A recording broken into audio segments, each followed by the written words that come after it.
If you're looking for intellectual, informed basketball takes and you want to bring in media that knows what they're talking about, look no further than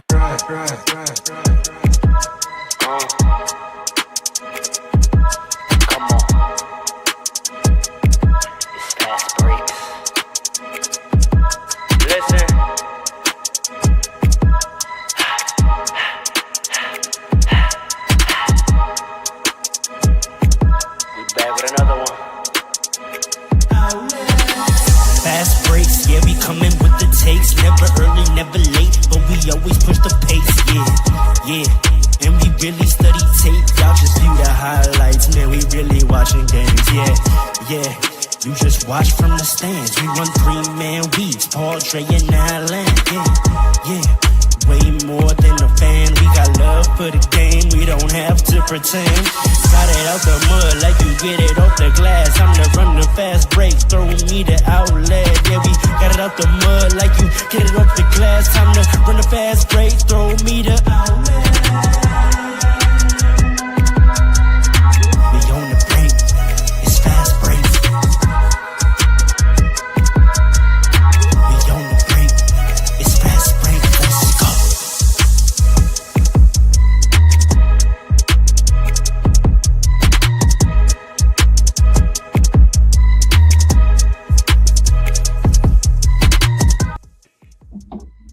Yo. Let's go. Good. Welcome back, Fast Breaks family. We should be having another person be joining us momentarily. We'll be back for another, as Pharaoh puts it, audio adventure. Oh, he's back. Hold on. I'm about to take this guy's job from him. He's got this. I don't know. You did a pretty good job last week, so you got it. Listen, it's my people forget in the earliest incarnations of this podcast. That was my job, and I have happily abdicated the throne to our current host / moderator. So, our boy Ro, mind giving us the honors of an intro? What is he doing? Is that hungover? What are you doing? You did? Or are you mourning? Are you mourning something? Would you like to speak to us? I'm not gonna keep looking in your eyes. Like, tell me what's going on here.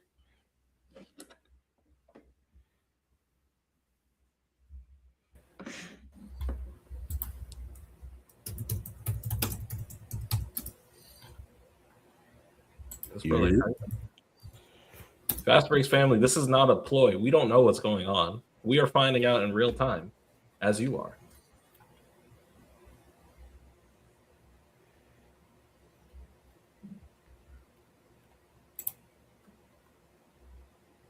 Does his brother know that he's connected?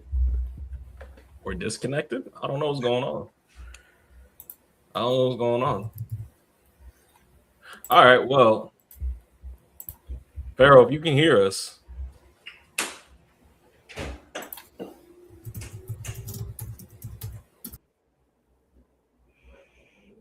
All right, well, I'm Dre.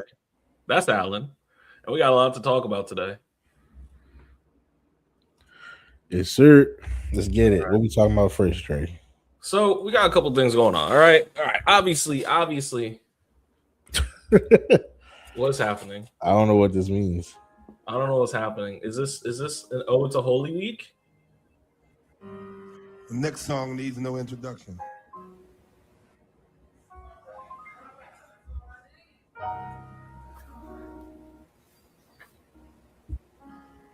The other day in rehearsal, Aretha began to sing it.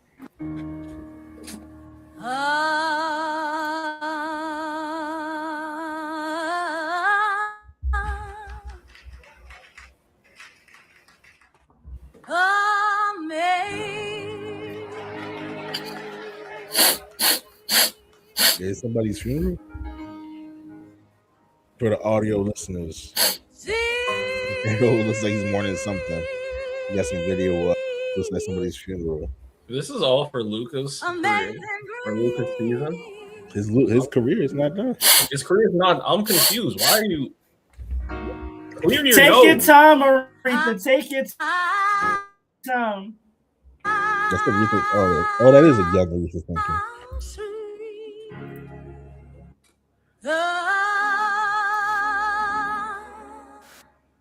The sound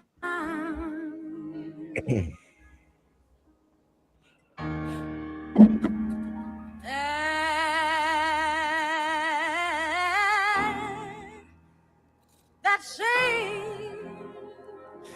He almost saved us. 40 points a game. 670 points in the month of March. Let me tell you something. Take this down. Take this down. What are you doing? He wasn't going to win. He wasn't going to win the MVP.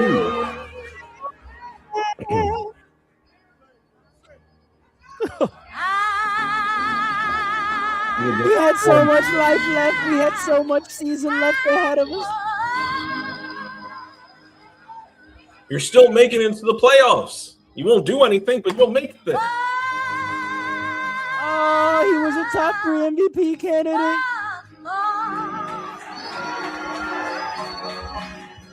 He was the scoring champ. This is ridiculous. This is actually ridiculous.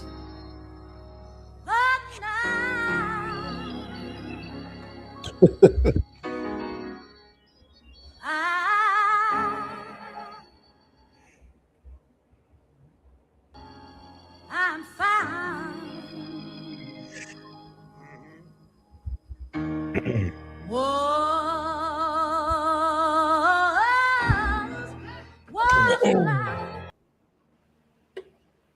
Oh, I was wondering when we were going to start our show. Just wondering. Just wondering what was going to happen. You're muted. You are muted.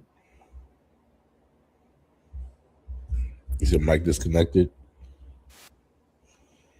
This Luka injury has him all disheveled. Still can't hear you. I go the host with just enough. Are these two brothers? One who has not much to be happy for, but at least enough to delude himself.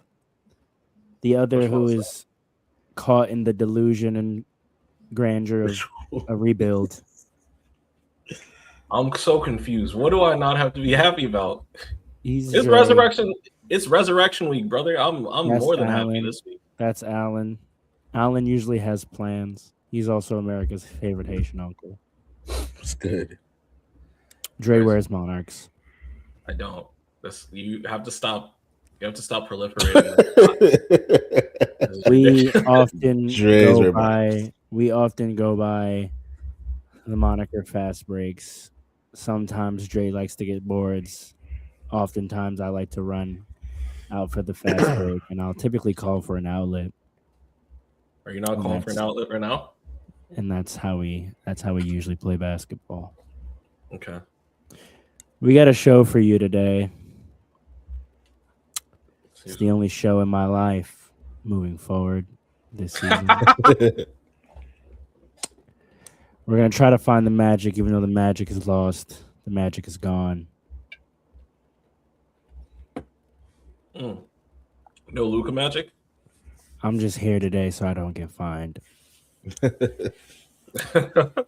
In the illustrious words of John Wall, if you really know hoop, you know this quote.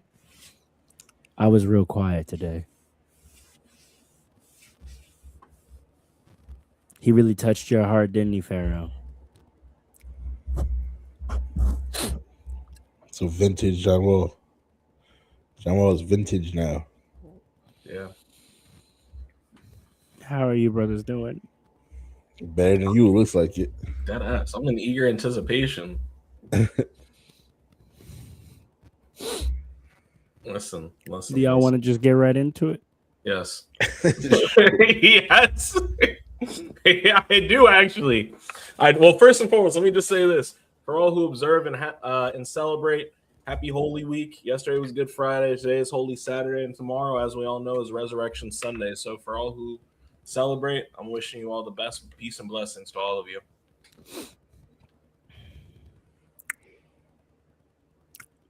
Do y'all want to take it away? I've said what I need to say about this topic. That's all you want to say about the topic? Yes. That 670 points in the month of March, 40 points a game, 3 seeds secured. And you gotta Top 3 MVP candidate, scoring champ, first team All NBA. And just like that, Lou Dort is a terrorist. all right. He should be arrested for assault and battery. Yeah, but here's the thing. They got the tape on him. A season is so fragile. They got the tape on Lou Dort. You can be peaking. You can be literally peaking in life. And in one dribble, it all comes crashing down. You know, honestly, I thought I had dealt with this with Anthony Davis enough. I felt like the basketball gods punished me with injuries enough in my life. But in the illustrious words of KG, real hoopers know.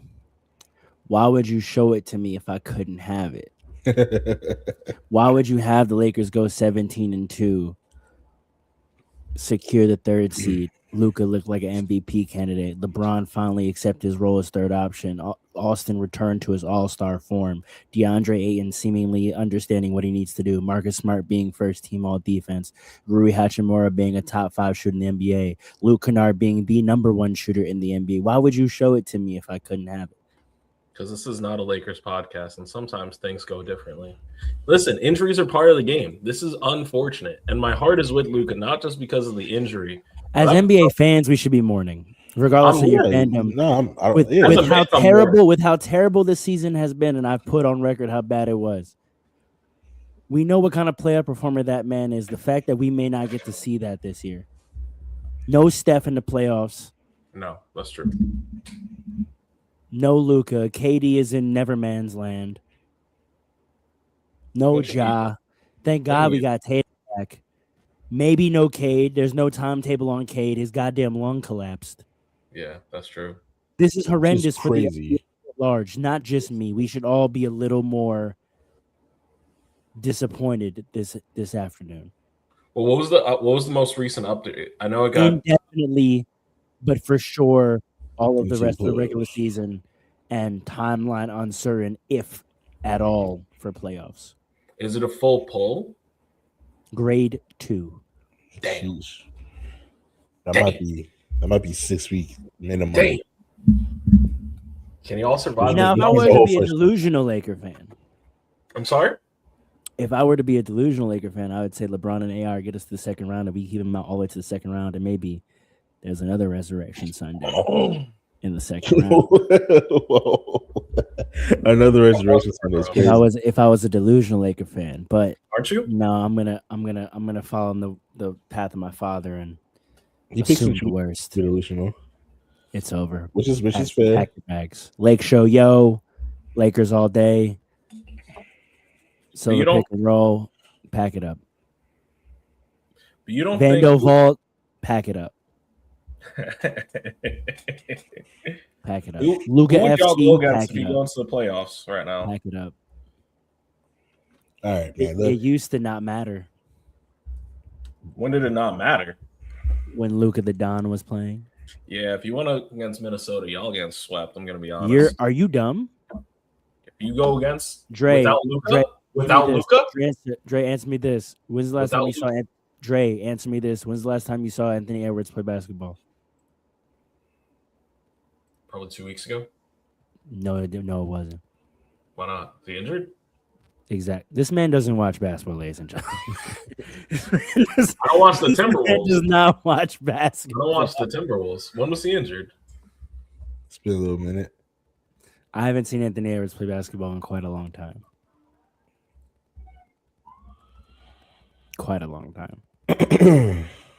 But that Luka injury, it's a tough out. That's a real tough out for him and the Lakers. Only because he was playing so good since the All-Star break, bro. Like, I don't think anybody was gonna take the MVP away from Shea because he's been killing it all year. But if anyone had an opportunity to, it was Luka. I'm not gonna lie. So just for all the reasons that you said, why would you show me this if I couldn't have it? It's real sad for the Lakers fans. And you're right, just for the NBA fans in general, bro. But I gotta tell you, as like just someone watching, if I was a Lakers fan, I would probably be like really frustrated, specifically because like Luka is damn near like a my player. You know what I mean? Like if Luka was a my player, he would have like the shades of all the best players in the NBA at his best when he's playing Ever. absolutely healthy. Ever. Yeah. All of the When he's best playing- players ever. When he's absolutely healthy, he's right there with Shay's like driving ability. He's damn near like I'm not saying he's as good or better than all these people, but he's at least like right there, right? With the Shay's driving ability, he get the 2 points into the line as good or as almost as good as Shay can. He can pass, control the game as good or almost as good as Jokic. He can shoot the three as good as most people in the league, if you're not named Steph Curry. On defense, he's not the greatest, but we've seen him at least be competitive this year in the second half of the season. Like he could do all these things when he's at his absolute best, but we haven't seen him be his absolute best for a full length of a season. So to me, as a Laker fan, that would be very frustrating to me because you see how good he is. He could potentially be like the guy in the The NBA. best player in the world. Yeah, bro. You So that's can't what I'm tell me saying. for the last 30 days he hasn't been the Yeah, best player in the world. exactly. In the last You 30 cannot days, convince me. he's been You playing cannot like that. convince me. But he don't give you that for the whole season, whether it's injuries or like whatever other reason. We haven't seen. I that mean, he for the whole started the season averaging 48 and 8. and then it went down a little bit, and then No, I understand. I'm just saying. Like I'm just saying. Like, yeah. So he gave us MVP play for most of the season. So that would be really frustrating for me to watch. I'm sure it's Dallas when he's back in Dallas. It was probably not frustrating, hence the eventual trade. But I don't know. I'm sad that he's gone. He plays a lot of minutes, yo. He does. plays a lot. He plays does. a lot of minutes, yeah. Listen, it's unfortunate to see. It really is. I don't know that he would have snagged the MVP, but you know, he was having a hell of a March, in a good and bad way because he had a lot of personal things going on. That being said, Yeah, he don't deserve this in life. That's like, at least he had basketball. You know what I mean? that being Like said, with and I everything just going on, at least he had basketball. wanted to circle back to that only because my basketball watching just.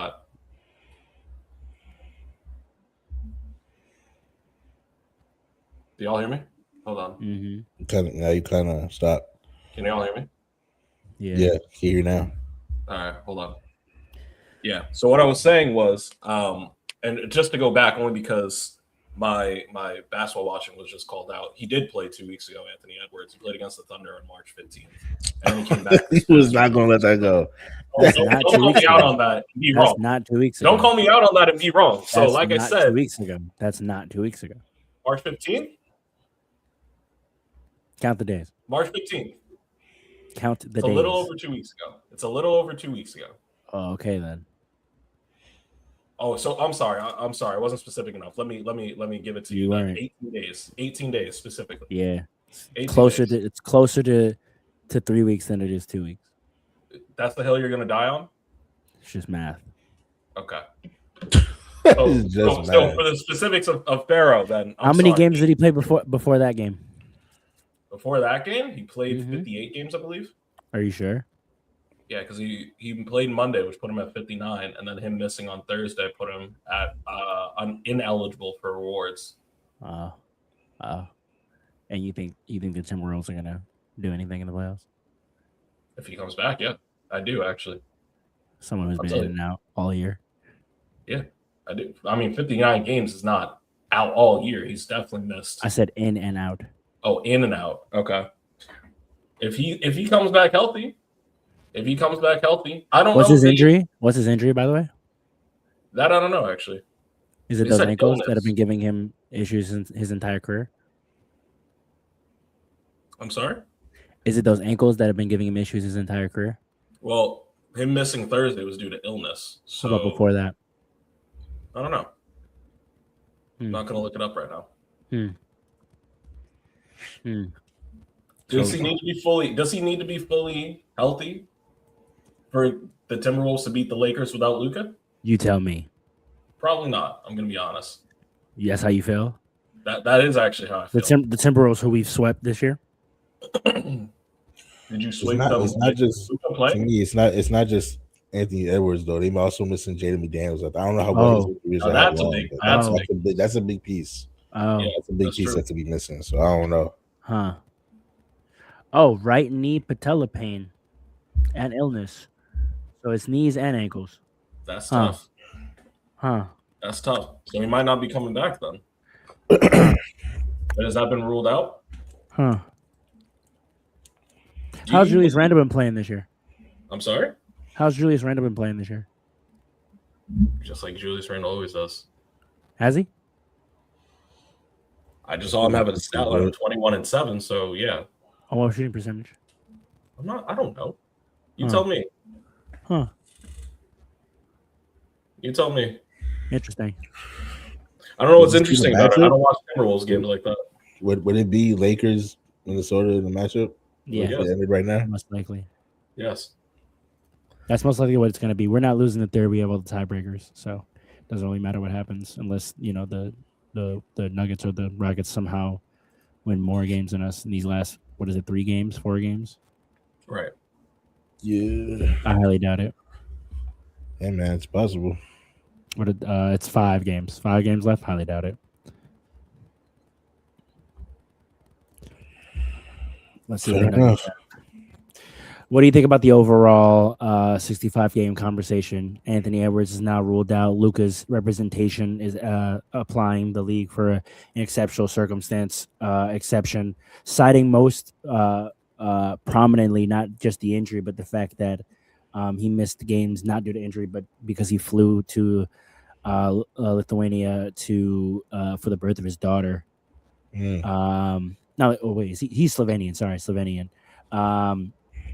And he was back within 2 days. He only missed, 2 games. That on top of the injury, plus how well he started the season, they're saying, he's put in enough season to be considered for all the end of season things. What do y'all think? I mean, we've talked about this in the past with 65 games being a hallmark. I just don't. What would be the alternative? San Antonio twice and OKC for Denver in the last 5, by the way. For Lakers? For the Nuggets. Oh, They have that's San Antonio twice and OKC once. So a I tough swing for them. I don't think so. It's a very tough Never swing. know. Never know the rest because those teams are 2 locked in teams, so they might do a rest. But let's see. That's true. Wemby's going for MVP. He's not resting for shit. Not at all. Weird. But Tough for the Nuggets. to- I don't. to the What's the alternative for a 65 game? Well, let's piecemeal it. What do you think about this exceptional circumstances argument? I don't know. It does exist already in the bylaws. I think this may be the first time someone's applied for it. What do you think about this as a rule, and what do you think about Luka's argument to have it applied? I think as a rule it makes sense because there are sometimes exceptional circumstances, such as extend. Well, I mean, you can always take a leave of absence for the team. I don't know. It's more about the qualifications, really. I don't know if flying to see the birth of your daughter necessarily qualifies, but if it hasn't before, it probably should. I mean, What it would should be qualify then? probably death. I imagine of a loved one, I but feel like if life death- and death. I feel like life and death. Like those are two. No, two I agree. sides of the I same agree. coin, you know I'm what I not mean? saying it shouldn't qualify. I'm saying I don't know what qualifies. I don't know the parameters of this rule. I mean, I don't really have any thoughts on it. If he qualifies and he gets it, that's all I really have on. Okay, but so all right, so just really quick. Even if he gets the exception with the daughter, that's only 2 games. I don't think he's still to qualify with those 2 games, right? He would. He was 1 game shy. But he's gonna be missing the next. He's gonna miss the rest of the season. 5. So I don't think he won't qualify either way. No, he would. That math don't make sense to me. It's what it was is that he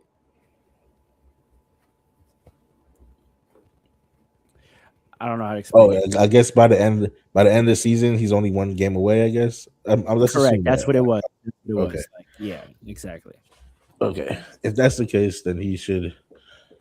If I'm the NBA, I'd give that because I think Like he's gonna these games that he's missing, like he's missing enough to put him one under. Like he needs Okay. to play one more game to be able to miss the rest and it count. Okay, then I do think that could be an exception. Because the spirit of the rule is like you want players to play in as many games as possible, and not like I guess rest, quote unquote, or whatever the case is. But he wasn't resting. Yeah, he wasn't resting. He wasn't missing games that he was able to play in. He missed it for the birth of his daughter. I think, in the spirit of the rule, I think that exception should apply. Or someone else, like Andre said, mentioned the death. I think that applies. Or some other type of emergency situation where you have to miss a game. I think all that should still apply. The 65 game rule overall, the idea of it is still good to me, but we may have had like an overcorrection to like the problem that the league was trying to fix. 65 games might be too stringent. They might be like too hard leaning on that. I've heard, I listen to a lot of ball pods and stuff like that, and a lot of the people have been saying like maybe they should go like by minutes. That's an alternative. But I kind of like the idea. Me personally, I haven't heard anyone say this yet, but I kind of like if we did it more like in tiers. Like, yeah, Luka has missed 65 games. Maybe he should have qualified for maybe first team, but maybe let him, keep NBA MVP qualifications that he could qualify for like maybe second and third team. You know what I mean? Because at this point now, so many people who played really good ball this season are unqualified now. Like you got Kate. There's no way Kate Cunningham should not be in the running for MVP or NBA first team because his leg coming out. Yeah, history's gonna look dishonest. Like if we look at the first team this year, that's just not gonna be accurate to what everyone contemporaneously understood to be the case. Right. And so like on the other side of it, I do understand because if I'm Jaylen Brown and I was averaging like 29 points for 80 games, maybe I might feel like I deserve it over someone who's averaging like 31. I'm just using arbitrary numbers, 31 points over 65 games. I could understand why I could feel like I deserve first team over him. That's why I kind of like this idea I have like doing the tier base. Like if maybe 65 games you can't get first team, but if you have 60 games you can get like second team. So that's why I like it personally. But yeah, just like Pharaoh said, like history may not look back on it. Shout out to Bill Simmons. He says that the NBA awards are like a snapshot of this how the season went, and I like they are, yeah. That way, yeah. I like the idea of looking that way, and now potentially these awards don't really tell how the season went. I always say the only awards. I always say the only the best season. Go ahead. Right. I always say the only awards I respect are the All NBA teams. First team and the defensive teams. Those are the only ones I ever respect in history. And even now, those are kind of questionable. Like the MVP, Defensive Player of the Year, like all those awards are narrative based now. But like the teams is always like when we start debating players, like my biggest thing about two-way players is how many first team all defense and all defense overall players like Kobe and Chris Paul have made. Right. Like, and now that's just in smoke, kind of. I don't know if it's fully in smoke, only because of Alan. The last thing you just said is that these final end of the year awards are snapshots of the season. Well, that's exactly right. Shouldn't we? And I'm just playing devil's advocate here. And going to your point with Jaylen Brown or Wemby, right? I know Wemby's. I think his grandfather passed halfway through the season or something. He had a death in the family of some kind, and he was still showing up for games. And he's not applying for exceptional circumstances, right? So the guys that are showing up every day, maybe he missed one or two games, but he's going up for over 75 of the 82 games. He's showing up. He also only plays 25 minutes a game. He plays 29 minutes a game. Or whatever it is. So, like, if we're going to start doing that, you know what I mean? Like, if we're going to start pinching pennies, So then maybe you take Wemby out of it then, right? But he's But showing up. Wemby wouldn't. What? I'm I'm sorry. sorry. Just to clarify, you said he played. He still qualifies though, right? So why would he apply? No, but I'm Oh. just saying if we're gonna start measuring participation by every incremental metric, then like you said, if we did minutes, then who knows if Wemby qualifies amongst the top guys because he doesn't play as much as them. That's fair. That's a fair critique. But he's still showing up for. I mean, even at 30 minutes a game, you know, he's got guys beat. He's got some guys beat for by at least 10 games. You know what I'm saying? Yeah, but okay, but if you added that up, right? Okay, you showed up for 10 more games, but what if I don't know if the math works out? What if there's a guy like let's say Luka actually ends up having played more minutes of basketball at the end of the year than he did, even with the 10 more games, because he plays fucking 44 minutes a game. How many minutes? No, I'm just I don't know the math. I'm just throwing it out there. Like what does showing up really mean? Like, okay, you played 10 more games, but even in my less games, I was on the court more than you this year. So who really showed up? If that were the circumstance, obviously. That's why I don't like it. That's why I don't really like it. I don't like it using it as a measurement of showing up. Like, I'm not totally against the rule. Well, that's how you framed it. I'm not against the rule, but I don't like the rule as an accountability for showing up because of what we just illustrated. Like, you playing more games does not necessarily mean you showed up more than another guy. Well, when you say showing up, I meant in actual attendance. No, I understand, but the spirit of that I think is misleading because, again, yes, you put your jersey on more nights than I did. But if I played more basketball than you did at the end of the season, what does that actually mean? Right. Well, I guess that's fair. That's an argument for the rule, though. No, because that would mean Luka would qualify theoretically if he reached. If we did the minutes rule, maybe. Yeah, I don't know. Maybe. Right. The minute threshold, despite missing 10 more games. You know what I mean? That might make sense. Yeah. Maybe. I don't even know how you would go about that number though. Like, what's the number that you? I don't know what. Yeah, I mean, they kind of have it now. Then you get into a weird thing with like, so far we haven't seen guys necessarily. Although maybe this is what Luka did. Play games they shouldn't because they want to qualify. Some could argue that there may be a handful of games Luka should not have played in, but he knew he needed to qualify. Halliburton did that last year, right? I think it gets even worse with minutes. Part of the criticism I've seen recently is that Luka should not have been put back into that Cavs game. Right. Well, so that's if minutes become the metric, then he's absolutely getting put back into that Cavs game. But so that's the thing. The rule also creates a safety net where you're not giving unnecessary exposure, right? So it's in a sense, it's almost like a bare minimum requirement, right? Put on a jersey. You get the game counted towards you, right? You don't have to force games. You don't have to be there. And if you have the exceptional circumstances, you can always apply for it. But if you have to go, then you're gonna have guys. Didn't someone for stats a few years ago literally check into the game and then check out? Okay. Yeah, that's true, but that's not. And then what are we doing now? It's all facetious, right? Like. I mean, at a level, it's going to be all for the reasons we just discussed. At a level, it's going to be facetious anyway, and the voters are going to have to make that determination. So is there a better way to regulate what we're really trying to get? Because the way this rule was framed when it came out was as a mechanism to incentivize not arbitrarily resting, right? Because they didn't want people not showing up to markets, not playing nationally televised games. Like, that was the real thing about it, right? Mm-hmm. Everything we're talking about in terms of the measuring of the 65 games has nothing to do with any of that. We're now marking the 65 games as a market of a level of commitment and showing up and how much someone did. And now we're doing but we've just identified how it could be facetiously manipulated.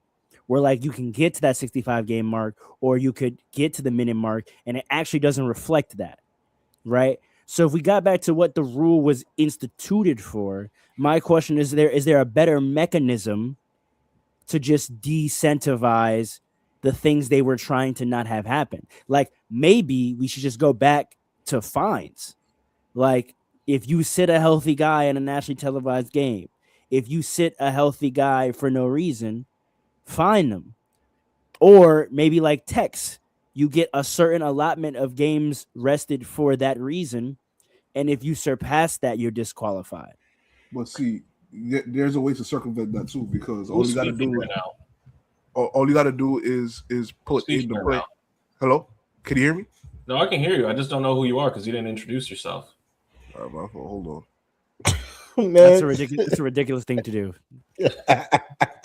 Anyway, like I was saying, the way they would circumvent that is do what Mikhail did last year.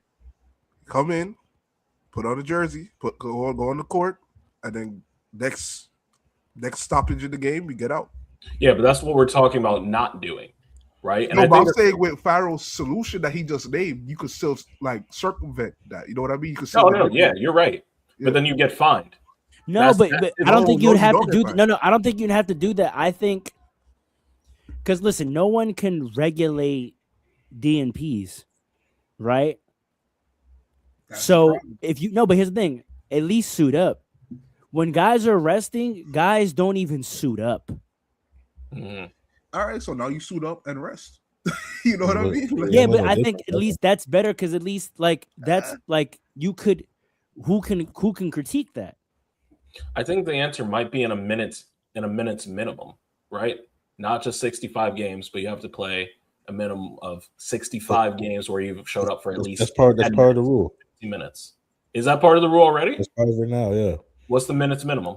I don't remember, but it's part of it Probably because 20. guys would do exactly what Paul said, like come in and get out. So the minute restrictions is some of it.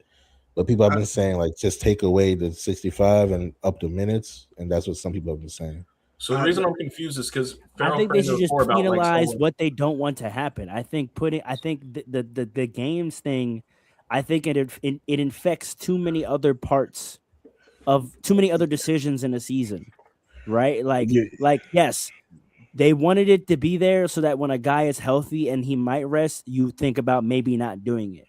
But now I also have to think about it in several other scenarios. I could be hurt and I have to think about it. I could be having bad travel. I could be ill. I could have family obligations, and I now have to think about it. And I don't think guys should have to be thinking about right end of season awards and qualifications and all that in all those other scenarios. There's got to be something else that makes them pause before resting that also doesn't make them pause before handling all the other types of business they have.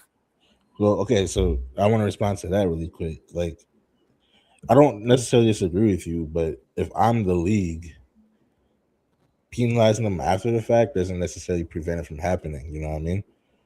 If I'm thinking about it from like the league's perspective, like their whole thing is how do we stop? They don't want to cure it, they want to prevent it. So like, if that makes sense. Yeah. So guys would still do this, and we find them afterwards. The damage is already done because you just missed this big market. Correct. But because I agree with everything you said, I don't think guys should like do this. The players shouldn't have to worry about this. So that made me think about then maybe the awards shouldn't have anything to do with the contracts then. Because you're right, that's not fair that they always gotta think about this. Like I'm losing out money on this, I'm risking myself because now my more money is in jeopardy for me, and I don't think that's all the way right. Them and the NBPA should really consider in the next CBA, which is a long time from now, that maybe the end of the awards shouldn't really have anything to do with like your contract eligibility, because that's it. At some point, it kind of becomes unfair. Because I understand you gotta understand the league's point, like you're in MSG and you're sitting out this game for rest. Like, nah, if I'm Adam Silver, you can't have that. But then at the same time, if I'm a team or if I'm a player, I have to protect my player. I really feel like he needs rest because our team doctors are saying this, and he's at risk for a larger injury. We gotta do what's best for me. And then at the same time, the players like, well, penalize the team. Why are we penalizing players? Because often they do that. These are team decisions, right? How about you take draft stock, or you take like trade permissions, trade exceptions, Like penalize the team because it's not like these players are, to a man. All these players saying like often it is not their decision when they're doing rests or I do. I don't fully believe that. I absolutely do for the large majority of players. I think for the large majority of players, most of them, if no one said it, I don't think there's not one player in the league outside of LeBron who literally has a built-in exception to the rule. They literally created a grandfather rule for him and him alone. Outside of him, I, in my mind, cannot imagine a professional basketball player walking into the front office the day of a game or a day before a game, be like, yo, I think I want to sit this one out. I'm tired. I refuse to believe that happens. Absolutely not. There's no way. There's no way. There's no way, bro. They do it the day before. There's no way. You actually see NBA players asking to not play in a game? No way. Players don't take themselves out sometimes. No way, bro. No way. I can see it. I can see it for like a 35-year-old player who's about to play the Wizards. What 35-year-old is really playing that much anyway that matters that he would be we were talking about in terms of KD ain't missing no game. Are you crazy? Are you crazy? Have you all said the quiet part out loud yet? We're getting there. Bro, so first of all, think about the player we're talking about. The players who they don't want sitting out are the stars. They don't want them sitting out of the big markets, right? So there's not a ton of 35-year-olds that are in that category we're talking about. There's really two, KD and Steph, right? Right? Do you think it's in either of those players' DNA to sit out a game voluntarily? Honestly. Hold on. Honestly. But when did this rule come into play? A few years ago, when they were late 20s, early 30s. And I definitely don't think it was in either their DNA to sit out when they were in their 20s or 30s. So what, like, even more to my point, like there are definitely players that were name like, them. I don't feel, put names on the bullets because I don't believe it. But Kawhi Leonard. You think he doesn't want to play? You think so we gotta say to the front office and say, I'm healthy, but I don't want to play?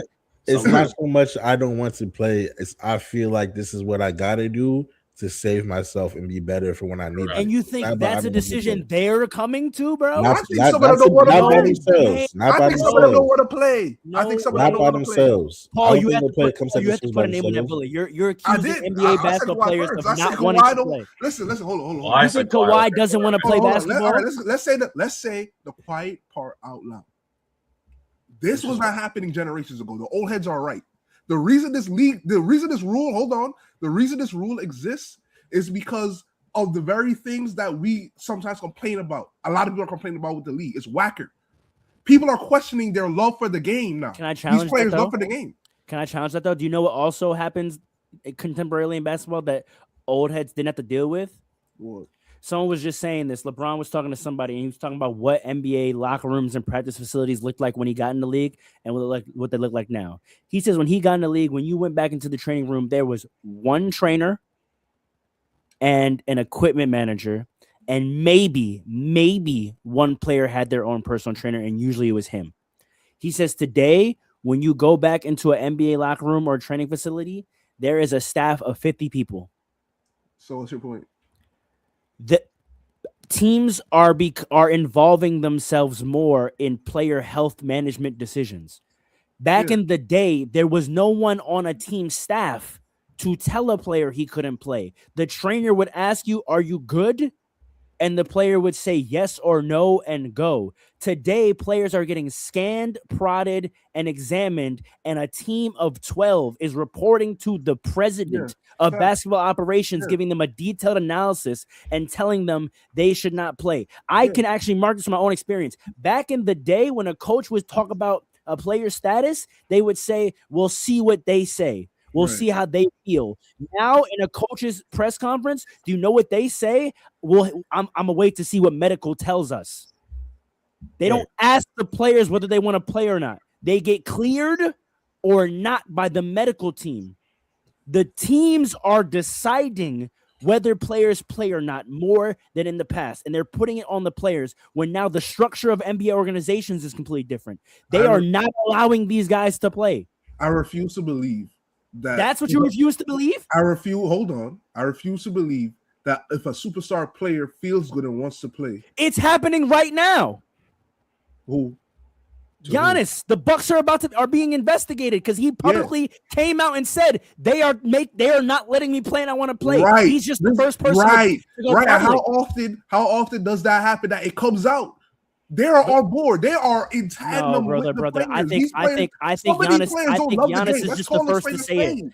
I think Giannis is just the first to say it. I think No, he's just the first Actually, to say it. Kawhi alluded to it too before. Kawhi said it. Zion said it at one point, but I didn't believe it when Zion said it. None of them said it. So how does that prove your point? We've had several. He named 2 other players. Zion said it. I remember that actually. I'm so happy Dre pulled that. Remember that playoff run? The Pelicans were looking nice. They almost took out the Suns in the first round as a 7th seed. I remember this. And Zion literally in every press conference was like, I can't do anything about it. I have to do what the team tells. They're telling me if it was me, I'd play right now. He said it. And they did not let him play. So we have historical examples. These teams will not let these players play. And I'm not trying to hear, he's the star, whatever. We've had a whole argument. We've had a whole long-standing conversation this entire season about how the dynamic between superstar and organizations has shifted. Organizations are letting their nuts hang more these days. Yeah, and the players are standing up and talking. But those who don't talk, you know why they don't talk, because they are these players at the same time talk about how I don't like you standing behind organizations more than players, bro. I'm gonna tell you right now, I don't like you standing behind organizations more than players. I don't think he's standing behind organizations. He is, because he's putting the players and not the organization. He's not making a pro team. Hold on. This is a pro team argument. It's an anti-player stance. There's a difference. That's awful. That's awful. I'm not saying it's good or bad. I'm just saying what it is. Hold on. All I'm saying is that these players are in tandem. We've heard players talk about how there's certain games they don't feel like playing. There's a conspiracy. We've heard that too. Just as how you've heard players talk about how, they're not letting me play. You heard players talk about, especially veteran players talk about how certain games they're not in it. So I'm a Knicks fan. I see games where the players are not in it. Can I ask you a question? Playing because they're not in it. So let me ask you a question. So if a team of 40 medical professionals tells a pro athlete not to play, we're now penalizing that player for saying, okay, I'll listen to you. That's a bad thing? Every single one of these players should be fighting their medical staffs every time? What do you mean fighting the medical staff? What you say goes. It's your body. They can say what they want. You can't play if they tell you you're not playing, Paul. And then you come out. So that'll be fighting. So you think every single time a player disagrees with the medical professionals on the organization, they should come out to the public and say, I want to play, but they're not letting me play every single time? I'm saying these players are glad to have some of these games. I'm asking you, Paul. I'm asking you. You think it's wrong to ever accept what the medical professionals are telling you? Ever? That's not dragging it, ever? Well, I'm asking you. You're penalizing them for going along with it. Can I ask What's something? wrong with going along with it? What's wrong with listening to doctors? Can I ask a question? Hold on. Wait. Let me say this real quick, Dre. Hold on, because he cut me off too. Did Kawhi Leonard, when he was on the Spurs, not get other opinions from other staff, from other doctors that weren't medical staff, because he felt like they were biased and holding him back? No, you have it reversed. The San Antonio Spurs staff cleared him to play, and he didn't believe them and went and got outside help that told him that he shouldn't play. Right. So that's actually a flip of what you're saying. Right. Yeah, you're right. You're absolutely right. Now the medical staff for the team is biased. Are they not? What do you mean? Paul, you're digging yourself a deeper hole. So you're telling, if you were about to make an argument that the team staff is more biased to play, doesn't that mean when they say don't play, that's even more of a reason as a player to say okay? Whatever the incentive of the team is with the specific player. Right, with the specific, like the Clippers staff, medical staff, clearly is the antithesis of the Spurs medical staff. Sure, I think the imperative that the team has to think you can look at different teams and determine the medical philosophy of their staff. Like I don't like. You know what I'm saying? Like these are very bold assertions. Like I know, but look. All I'm saying is, I'm not letting them off the hook, like as if we don't hear them talk about how they don't want to play every single game, like as if we don't hear certain players talk about how we should have less games in the season. Certain play, I'm not doing that. The culture. All I'm challenging you to think about is that these are not opinions coming from sentiment from players. We're talking about we're in 2026. There's data. Yeah. There's medical professionals and data. And if you were sitting in the training room every day, how do we know they're not repeating the talking points of what teams' medical staffs are saying? And if you go on Twitter, there's a small community of like sports medicine where like guys will like analyze injury. They're not on team staffs, but like I know. that entire community universally puts out that narrative about there should be less games and about how the speed of the game is different. So when we hear the medical community making these points and pushing this narrative, why are we thinking that the players are now saying it from some sort of sentimental softness and they're not just echoing the words of the sports medical community? This is why I don't understand. Like, these arguments are not coming from nowhere. How about former players who don't have those relationships with medicine? The ones who former player, the ones that used to do crack. Those ones. No, not them. Who are we talking about? We're talking about the 80s.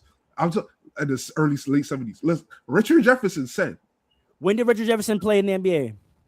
He retired like 2016, 17. Right. So when he got in the league, what did training rooms look like? Probably the same as LeBron, he played in probably the same as LeBron, right? Players. Probably the same as LeBron, right? He played under similar circumstances to these players. But what did he say? What did he get raised by? Is my question to you. It don't matter. It doesn't matter. He played in different eras, so he's actually more credible than the players today to talk about it. Because he can compare. I think if you play 15 years under a certain type of relationship with sports medicine, and in the last 4 to 5 years of your career, a shift happens, I do not think that you're like unbiased into the determination of which of the two to pick. Everybody has bias. Of course, but I'm saying his NBA upbringing did not include the relationship with the medical community that today's players does. I don't care that he was there for some of it. That's why I brought up that LeBron has had this reflection. I don't care that you spent some years where this community was now present in the NBA. That's not what you got used to. That's not how you were indoctrinated. You were indoctrinated with a very, very, very minimal contact, minimal relationship with sports medicine. That's a fact. I don't care that you had a few years of access to it. We're talking about a modern day NBA player who starting in college has day-to-day, one-to-one sports medical management. So by the time they get to the pros, that is ingrained in their life as an athlete, to have a relationship with sports medicine professionals who give them their opinion. And I would imagine many of them, by the time they get to the pros, internalize that opinion such that they defer more to that information and that opinion and perspective more than their own internal competitiveness. We are not giving enough grace for that. Well, we got to be honest. It's not the young stars that we have these complaints about. I'm not saying the young ones. I'm saying, like, to your point, this started some time ago. We're talking about guys in their prime or in their late 20s right now, right? No, I'm not even talking about them. So who are you talking about? No, I'm saying, well, late 20s, yeah, but like that's what I'm saying. But this started when those guys got into the league, right? That's what they know. Players who are young in age, like early 20s, they play every game unless they're hurt 9 times out of 10. Or if they're injured, Zion Williamson. We just brought him up. We just brought him up. We just brought up a 22-year-old. We just brought up a 22-year-old. He's a rare case. He did just say if they're injured. Don't be disrespectful. He's an injury prone player. We just brought up a player who had the exact dispute we're talking about, who thought he was healthy, and the medical staff. That's a disingenuous example. How is it? It's what we're talking about. He was injury prone when he got to the league. Okay, so what is that? What argument are you making because of that? So he was injury prone, meaning what? He is a rare example of a young player who just gets into the league, and they're worried about limiting his minutes and limiting the games he plays. And how do you feel about that? Like, what's your point in bringing that up? I didn't bring up Zion. You did. No, but I'm saying, and bringing up that he's injured. No, I'm saying, in bringing up that he's injury prone, you say that to say what? That's a different case where the medical staff should be more cautious. I'm gonna be honest. Wait. Okay, right. Again, but that's my point.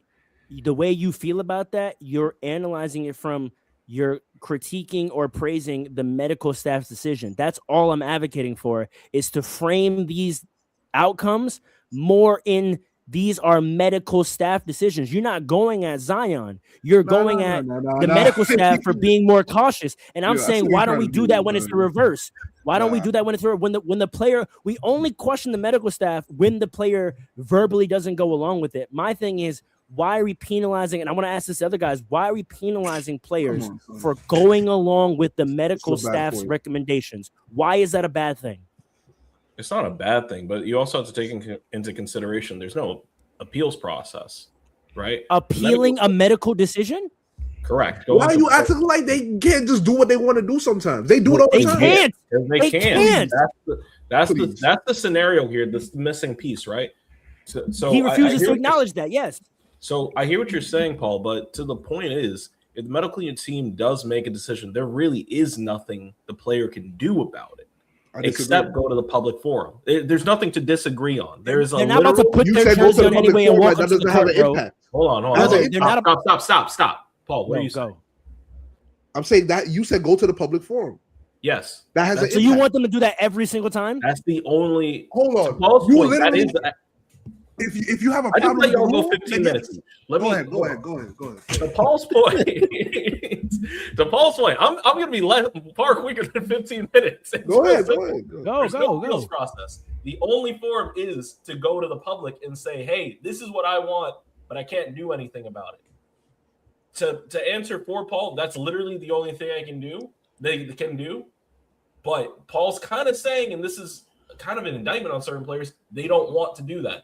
Yes, the Giannis's of the world will come out because he's a big enough face, a big enough name, and a big enough voice. He can make that statement. Zion had enough expectations that if he comes out and says it, people will hear him. But I don't know if it's necessarily the smartest thing to do. But overall, I don't know how it impacts whether or not the teams are making it decision or the players making a decision. I think we kind of got off the point because how does this impact whether or not we're going to maintain the 65-game rule? It directly impacts it because, again, even the way we're framing the room and the need for the rule, the whole conversation is at least layman-wise in the public, a discourse of player decision. And then there's only player penalty, right? If a player misses 65 games, the only entity that gets penalized by that is the player. They lose out on All-NBA. They lose out on MVP. They lose out on money. But what I'm saying is we don't ever analyze this this is a team decision standpoint, and the team can do this to a player, which was the point I was eventually going to get to. A team can do this to a player intentionally to save themselves money. And we're going to talk about it like that player didn't show up, quote unquote. Jaren Jackson got traded because they were either going to trade him or they were going to do that. He was up. If he made any defensive team this year, he was going to get eligible for an extension that the Memphis Grizzlies absolutely did not want to pay him. Gilbert Arenas talks about this all the time. They say it's part of the reason why Austin Reeves got held out as long as he did this year.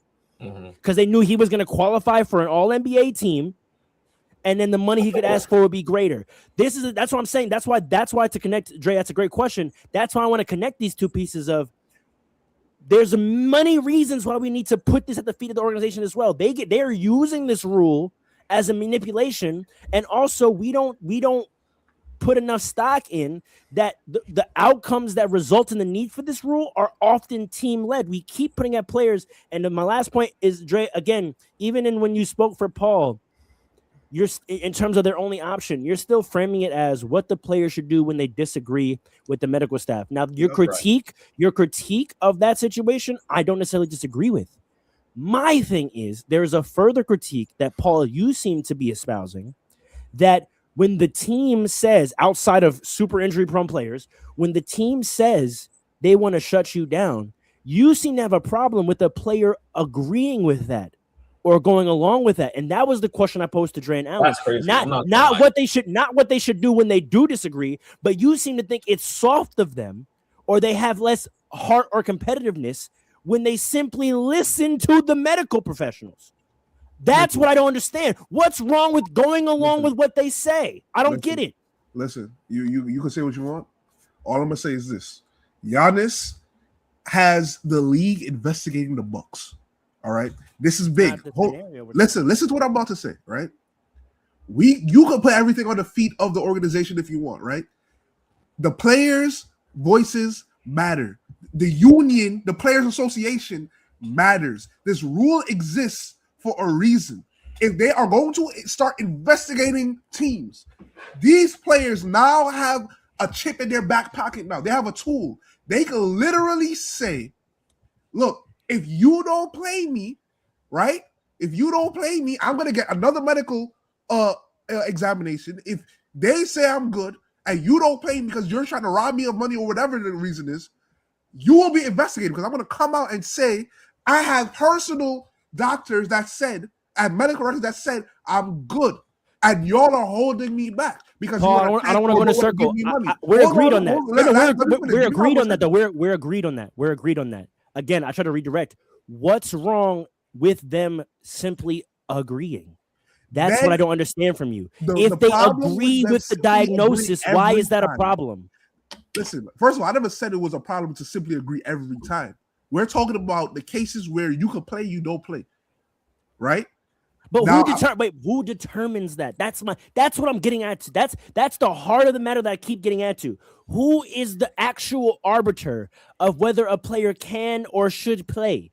And I'm saying, if you have your personal, because you talked about a few episodes ago, you talked about how it's on the player to have their personal trainers and work on their individual skills. Well, you can make the argument it's on them to take their career into their own hands and have their personal doctors evaluate them and see if it lines up with what the medical staff is saying. So answer my question: who should be the arbiter of whether a player can play or should play or not? Who should it be in your opinion? The way it exists right now, the medical team is, and the medical team should remain. Who should? You cutting me off. I'm literally answering you. The medical team is it right now, and they should remain so, but they should not be the final arbiters of this. Who should have a say? Who should? Who should? Yeah, who should be the final say?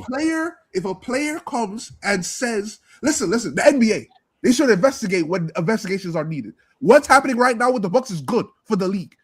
We are agreed on that type of scenario, Paul. I'm trying to get your opinion. I'm trying to get your opinion. I'm gonna go to Dre, maybe because you started to answer before Paul cut you off. Again, the idea that players are soft and don't play as much. There's two ways to think about it.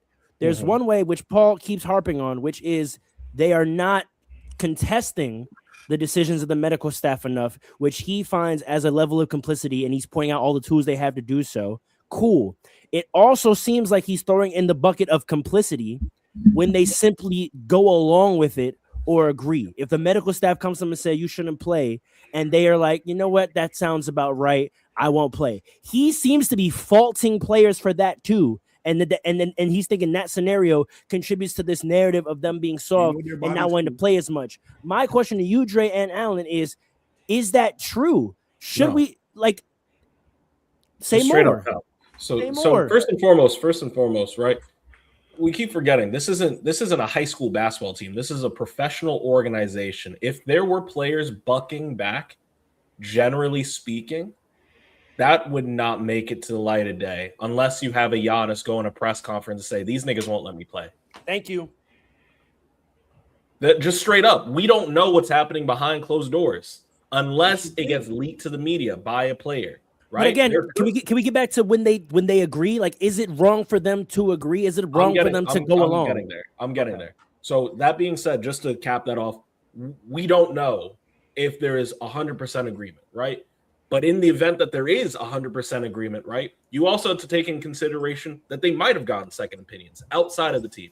You have to get into consideration that they actually have gone through and listen. Hey, listen, wait a second. This is a top expert over here from NYU, from somewhere else. Langone, from Cedar Sinai. You know what I'm saying? Like someone telling me I got a grade 2 hamstring injury. I'm out. I'm not fighting that. I can feel it.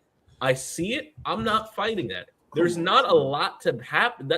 Like this isn't rocket science. I can't walk. Like what? Like I can't walk. It's over.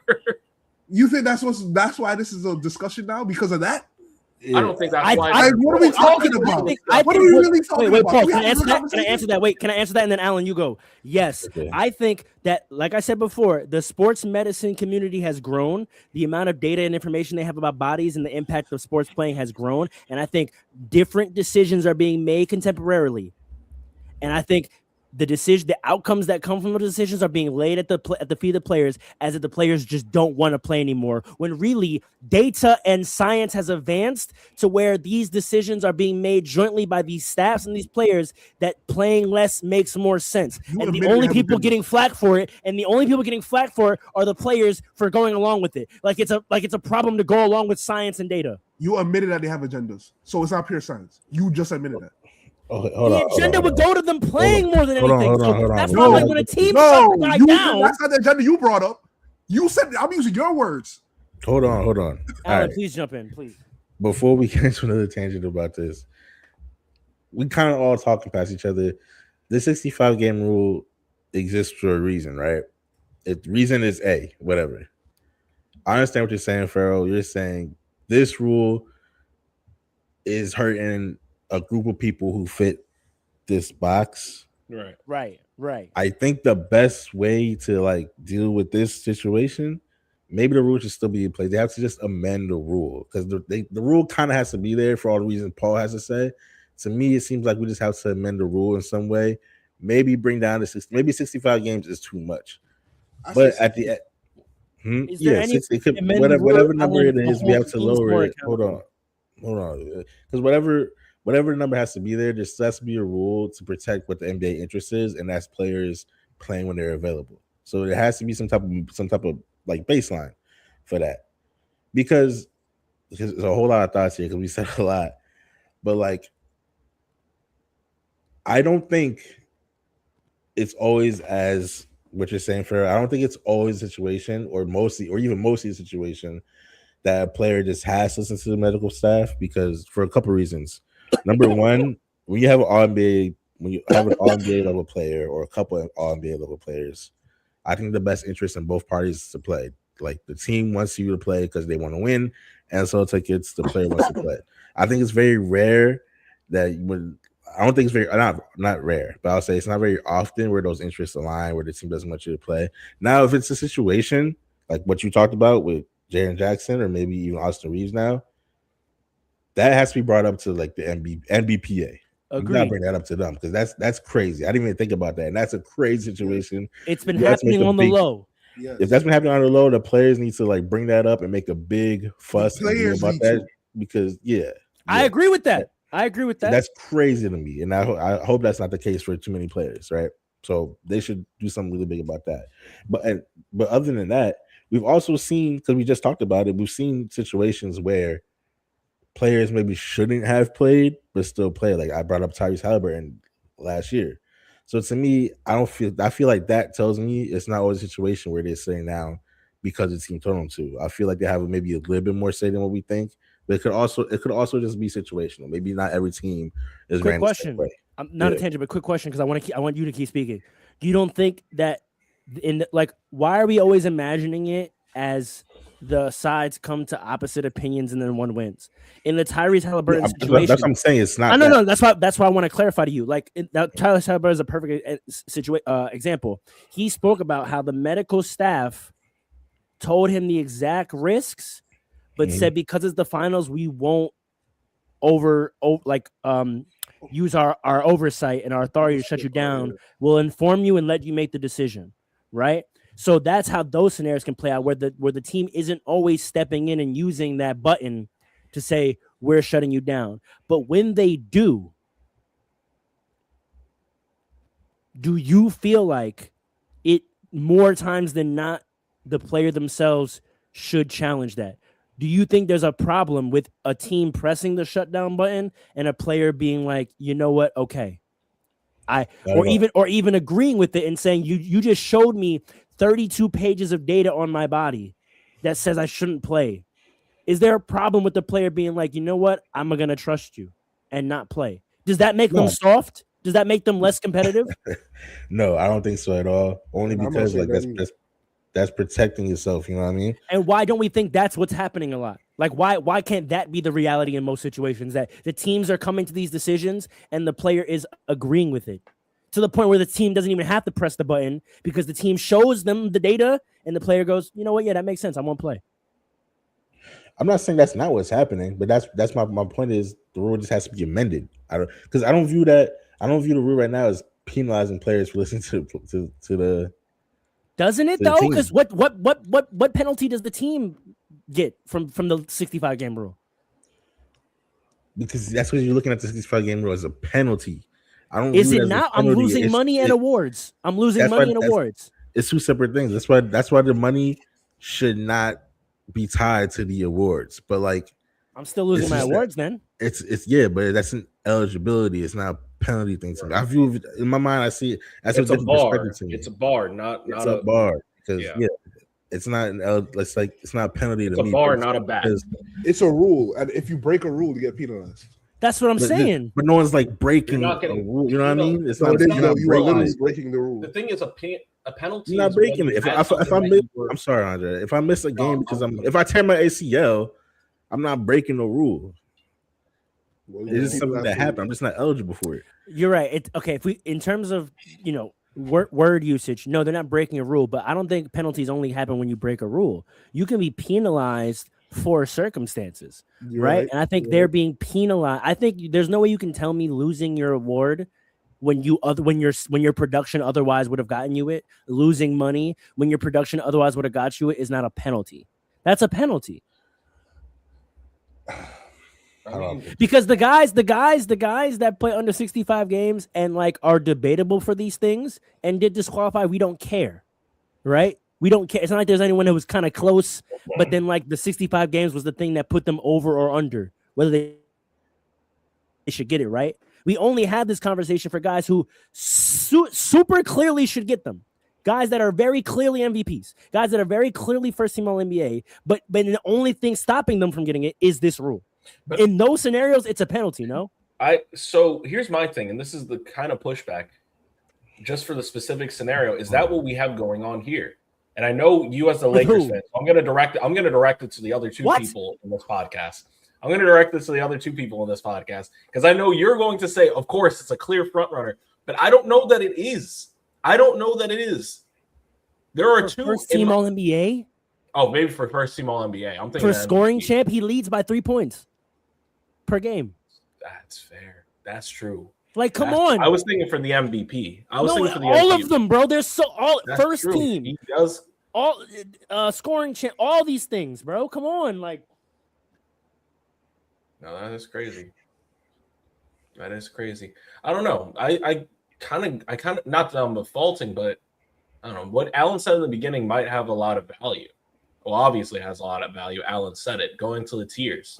Maybe you leave out. I like it. I like it. Yeah. Maybe you can't. Because the two guys who would have made first team are both out right now. Yes, that's what you can frame it as a Luka Laker fan, whatever. Cade too. Why? Like too. Cade is the same thing. MVP guy. I think he was competing for assist leader and first team All NBA clearly. Like no debate on all three of those things. And he's and his lung collapses and it's kaput. But see, I don't know if they only just numbers wise. I don't know if they would have allowed Shea, Luka, and Cade to make first team. I'm gonna be honest. Why not? Why? Do they ever have three guards straight up? Yes, it's 3 guards, 2 forwards. That's the allotment. Oh, And honestly, they don't even follow that anymore because I'm pretty they sure don't do that no more. They took Big that made away. it Yeah. several times. they got rid of it. Okay. It's positionless now. Anybody can make first. It could be 5 guards if It you was want. just 5. It was Jokic, Luka, Shea, Cade, and I'm bugging. Bro. Jaylen Brown. I don't think. Say those names again. Shea, Cade, Luka, Jokic, Jaylen Brown. I don't think Wemby's not making the first team All NBA. Straight Okay, up. you can take Jaylen Brown out and put Wemby in. No, you That can't. would be crazy to me too. No, you That would also be crazy. I don't think so either. I don't think Wemby's first team All NBA. Truly, You don't honestly. think Wemby- I don't. No, I do That's not. crazy. That's Not crazy. playing 29 minutes a game to come back to that. Crazy. That's crazy. Word. Fair enough. Not But playing he 29 made- minutes but- a game. He's not. But that's the thing. He meets all the requirements. He had to play 20 minutes. He had to play at least 65 games with 20 minutes a game. He did that. Wait, And that's how we've come back into a circle. How I don't think these measurements actually accurately reflect what we're really looking at and talking about. Because when we talk, if we don't take those requirements, first team All NBA, is he hooping as much as those 5 guys? Yes, Is more in a More. lot of ways. I he think literally so. is not. He's literally not hooping as much as those guys. He's averaging 24 and 29 minutes. That's crazy. I Crazy. can't. Whether it's crazy I or can't- not, I you're can't- not hooping as much. Yeah, I can't put Wemby on the same level as those other guys, man. What is Those hooping? other guys been going crazy.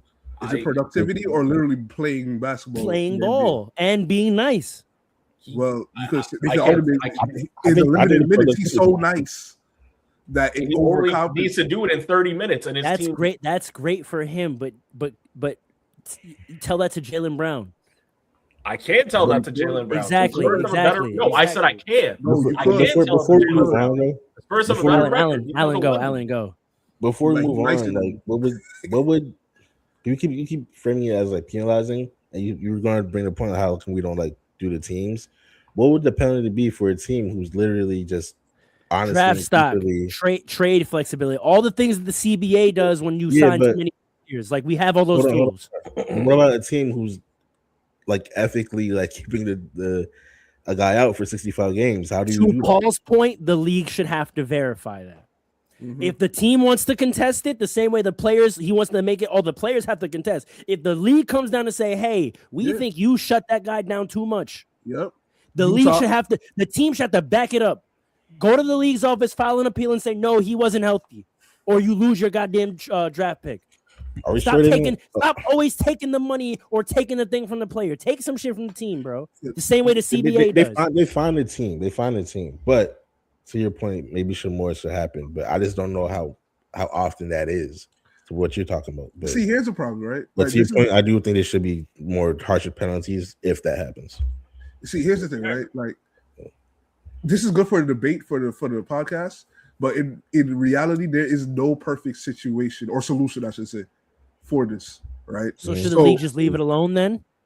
Because No, I think I I'm think I'm entering Slow that the camp games, where I like think. I think the league is involving themselves in a lot of ways right now, and it's messy because it's in its infancy and it's resulting in messing things up historically because they're trying stuff out. You're messing with stats, you're messing with game numbers, like the fact that the playing games count, but then the championship doesn't. Like you're doing a lot of things that are messing with people's careers archivally. Yeah. Until you figure it out, and I don't like it.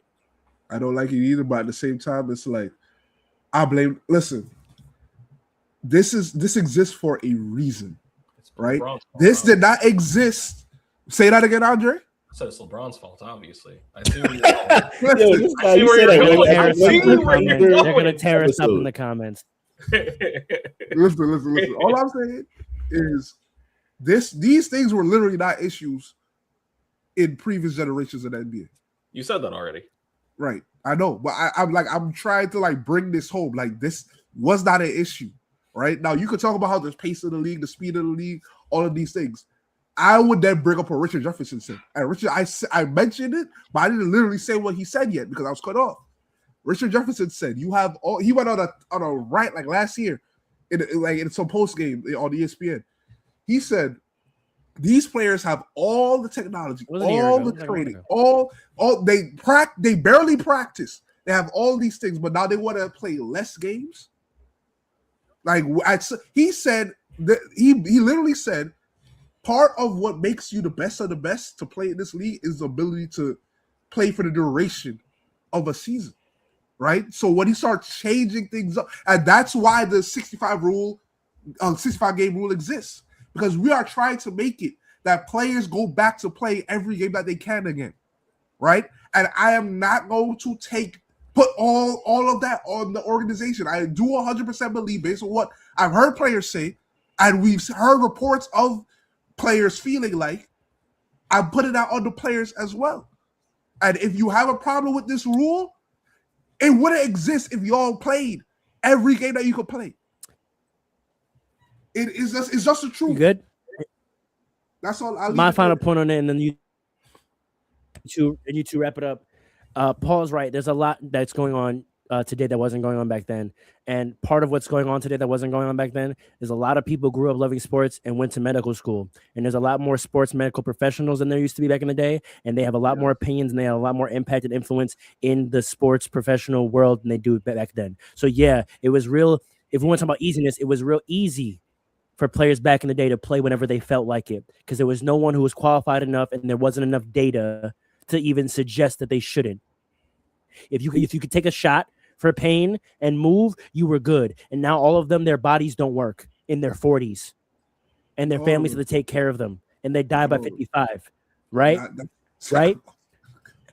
So before we just say mentality has changed, let's analyze how we're living in a society where science is advanced and there's way more data available, and somehow we have a society, not just in sports, that wants to reject that. that wants to deny that wants to not listen to that, when there are people that have dedicated their whole lives to understanding how these things work and are making recommendations for how we should move forward.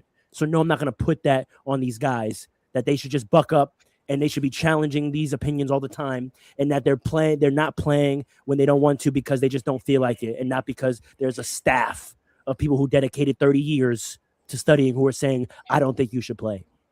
Because I bet you all these tough guys, I wish one of them would have been in the locker room and tell 10 doctors to their face, I'm going to play anyway.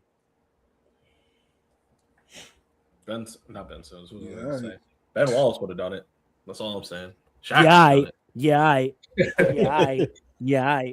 MJ would have told him to get out. You had to tell one trainer who had a physical trainer certification, not even a degree, that you were going to play.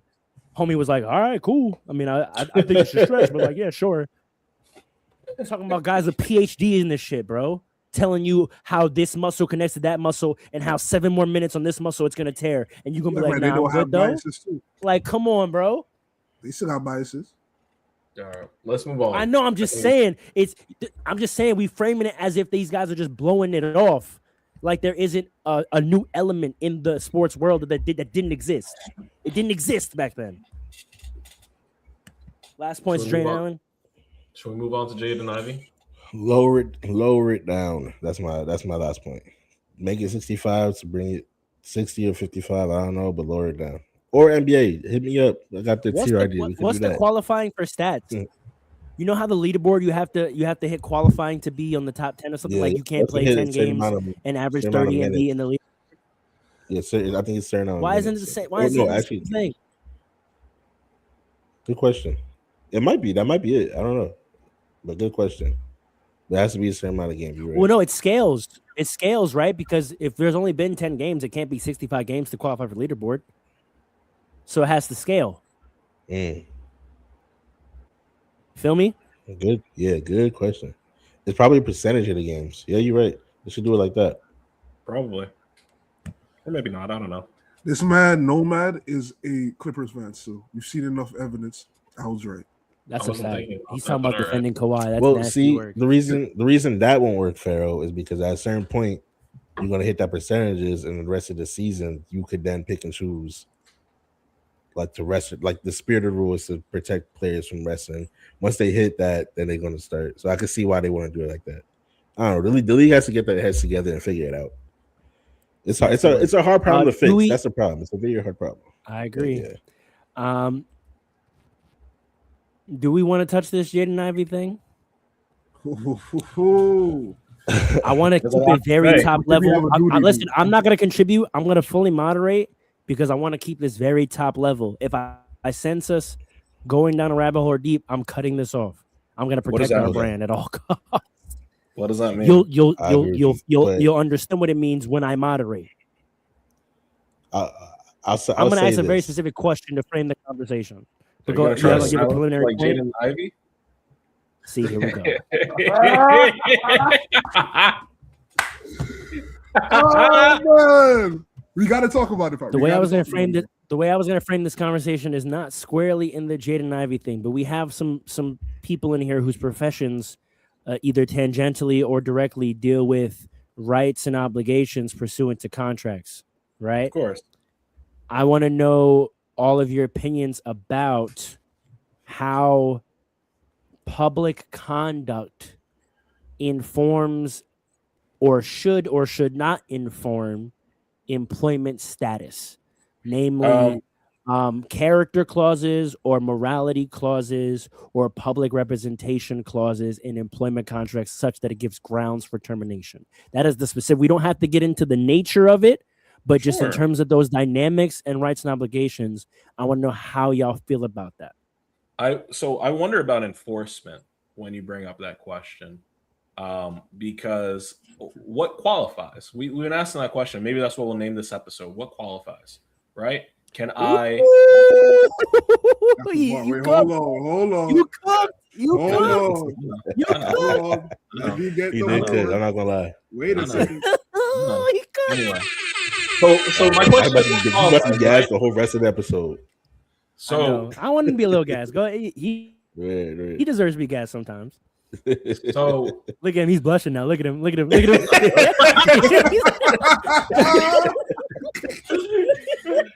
yo, I'm just trying to collect my thoughts. Let me collect my thoughts, man. This guy doesn't want me to be serious. Talk. Don't forget. Right. Don't forget. Here's my thing. Boy, Here's my thing. cheesing. Let him talk, man. He's gonna forget his point. No, Dash. Let me, because I've been sitting on this. My thing is, what are the parameters we're using here? Because so there's conduct obviously that occurs outside of the league that's outside the locker room, where someone goes on a live, right, and has a certain amount of conduct. I think back to Paul Pierce and him losing his job over at ESPN. But there are other times. That was so funny. There are other times. Huh? Oh, did you bring up the Paul Pierce situation? Yes. Yeah, that was. Yeah, so he gotta funny. get fired. So there is a scenario where certain things that you do on live, whatever is out there for the brand or whatever, they can be considered detrimental to an organization in various careers. That is a real thing. But it's about, and I don't necessarily disagree with that, but when you have somebody on your team that is, being waived because of his comments on an Instagram live, you have somebody else on your team that is remaining with the team after allegations of statutory rape. I actually have questions about the Watch that word too. Watch that word too. fairness of how you are enforcing that rule, right? Shouldn't they both be waived? You're scaring me right now. You're scaring. I'm just gonna leave it there. So I just need somebody that's smarter than me.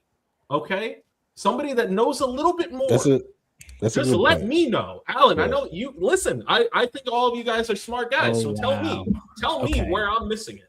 Okay, that's a good point. But no matter what in the comments, boy. Don't pin any of those. I'm not. I already got not one. That's a good point. I'm not gonna lie, that's a very good point. But that's in that situation that you talked about, there was an investigation into that, and if the investigation concluded something, which I'm it sure did, that guy would. Maybe I don't know. What did it conclude? Yeah, I remember that. What did it conclude? I don't want to start using these words. I don't want to start using. Yeah, these you don't words. have to tell me. I'll use the legal terms. There was a recanting, and I'll leave it at that. Okay. Yeah, I'll leave it at that. Okay, so I'm sure if the conclusion of that investigation came to the opposite conclusion, he would be waived. He would be waived. Cooked. So that's why I don't think it's like I can't do that because we have domestic assault. I think convicted. That is a problem. Who are on active NBA contracts too. Right. So I mean, he really did make a good point that. But here's the question. A great point.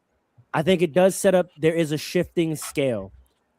So then the question becomes: Should it? I'm sorry. No, the last comment got me. Chill. Should it be objective and statutory per league, or do these private entities have the right to enforce these clauses based on their own personal perception of the values they want to be associated with, such that a third-party observer might question why this and not this? Should private entities have the right to say, well, we stand on this and we don't stand on that? The private entities you're talking about are the teams? Yeah. Right. They're not really fully private, though. They're part of an organization, an association. It's just a collective organization, though. The league is a management body instituted by these independent entities. The league does not have authority per se over them, but for what is negotiated amongst them. You're right, but therefore they're not fully independent and they're not fully private. They are, but so like if there were going to be an objective rule, the teams would have to ratify it, right? Yeah. There would be an owner and a board meeting, and the board is elected and paid by the owners, right? And that body would have to come to a ratification of whatever the objective rules is. The fact that they haven't done so. Wait, let me just finish this. The fact that they haven't done so indicates that the league's preference, meaning the teams, all these independent owners, their preference is they want to allow each entity to make decisions in that arena for themselves. In that arena is the key word in that, because this reminds me of the Donald Sterling situation. If the Clippers did not want to get rid of Donald Sterling, right? But They did, though. No. But let's say they didn't, and the teams were like, "We don't want this man in this league because he's bringing down the whole." No, but that's what happened. Can I clarify so you don't misrepresent what happened? I just from a legal standpoint.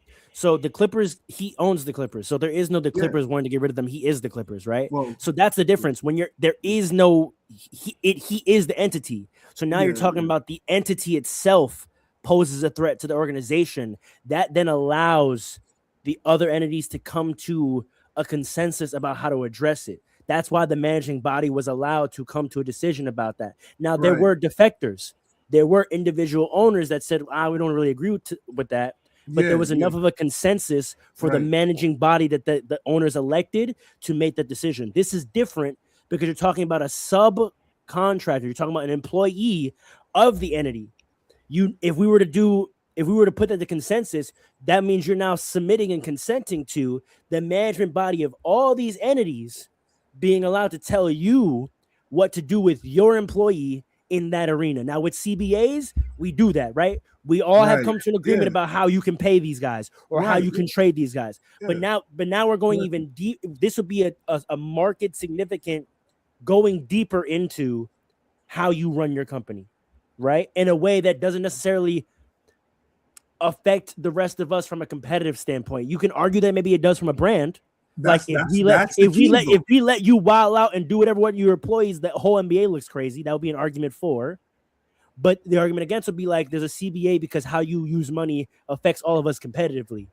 Who you choose to hire and remain employed from a moral standpoint doesn't necessarily affect the competitive dynamics of how our league operates. But that brand is important because that brand helps you bring in more money through television deals. The more popular you are, the more people that want to watch you. I wanted to bring this up because this also, you can say that the league has done this when the league shut down Atlanta's Magic City night. I thought that was very interesting because that was a scenario where this independent entity wanted to do something in representation of their local culture. And the management body did step in and say, we don't like that for our collective brand. You can't do that. Right.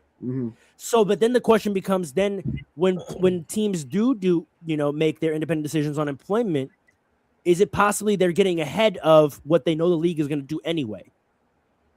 Because the league suspends players. The league tells these entities your player is suspended, right? Right. And sometimes the team does it. Maybe they're doing it because they believe in it. Maybe they're doing it because they're getting ahead of it before the league has to do it. Right. So I don't know what we do with that, but I mean the point that Andre raises is a really good one. Where do we all stand on sort of where the apparatus for this should lie? Should it be more centralized, or do we kind of like it when it's decentralized and the league seems to step in? I don't know. I think that's the thing. I don't know. It doesn't look like the league has a compass that's clearly discernible for when they step in. I think Donald Sterling was obvious because it was the owner. The league had to step in. Yeah. But the league stepping in for Magic City night, but keep being hands off with some of these player allegations outside of some suspensions. Correct. Like, when does the league step in to suspend versus the team waiving? Well, I think. Well, let me say this quick, because the league suspended Ja. Remember, the first time the team suspended Ja, and then the second time the league stepped in and suspended Ja. Right. So the league will step in sometimes. Yeah, but I think in this case they didn't have to step in because the Bulls, they did what they wanted to. They did what the league would have did anyway. But, it's not. No. It's different. The league can't end the employment. Right. The league can suspend you. The league can't end the employment. You can't void a player's contract. You can get banned from the league, though. You can. You can get banned from but the contract would still be valid. So you still have to pay him. By the way, Jaden Ivey you would still have to pay him. Like, for example, when Donald Sterling got banned, they didn't just take the team from him; they just forced him to sell it. So he still got to pay him. Yeah. So that's what I'm saying. The contract would not be voided. When they waived him, they voided the employment. He doesn't get paid no more. Well, I think they just did that because, he was doing something that they found controversial, and he's not a valuable member of the Bulls. He just like that. No, I'm just pointing out there is a limit to what the No, I league know. can do even when they do step in. I know. I'm saying if Jaden Ivey was considered a valuable member of that roster of that organization, then maybe a waiving would have happened and it would have looked similar to how it looked for a Ja situation. You understand what I'm saying? Mm-hmm. So like that does answer the play a question in the part. comment You real can't quick. ignore that. To answer the question in the comment real quick, because they were a part of a CBA, Sterling could not say no. The management body came to a decision, which means they legally had the right to sell it. It's They're like not it's like when a house gets foreclosed on. It's a buyout. Essentially, but I wouldn't call it a buyout because they didn't buyout. buy them out. They just put, Yeah. it's like a foreclosure where they say we're Yeah. selling the property and you can get the proceeds, but we're selling it. Like you don't have a Eminent decision. domain type situation too. Yeah, you don't have a decision in Yeah. the matter. We're selling it, and that's what the league did. This team Yeah. is being sold. You get the money because you own it, but we legally, based on a CBA, are using our mechanisms, and this team is getting sold. There is no saying no. He consented to that when he signed whatever agreements when he bought the team. Now here's the other side of it also, right? And this is just I don't know how much I want to go into this. Let me just choose my words. No, you cannot call in. Let me just- okay. Not Let me you. just- Let me just choose my words very Not carefully. Because we mentioned also Why not? league bans, right? Like you can ban a player, and maybe this is the kind of scenario where we end up wanting the league to get a little bit more involved, right? Maybe this is a scenario where maybe there are more scenarios for the protection of the brand and the protection of certain vulnerable individuals where the league should be getting a little bit more involved. I don't want to see In what way, though? banning players or overturning waivers. Or you can't make a team employ a guy. Yeah, you can't make this team. You That's- can't overturn waiver. but we can You can't tell him you have to pay like that. You know what I mean? Like That's true, but we've seen the league pull strings for certain teams to get certain players in draft classes. We've seen the league pull certain strings sure. to make other things happen. So maybe you can't force a team to keep a player on the roster, but you say, "Hey, listen, this looks bad for business. Lakers, go pick up Jaden." I'm sure that happens.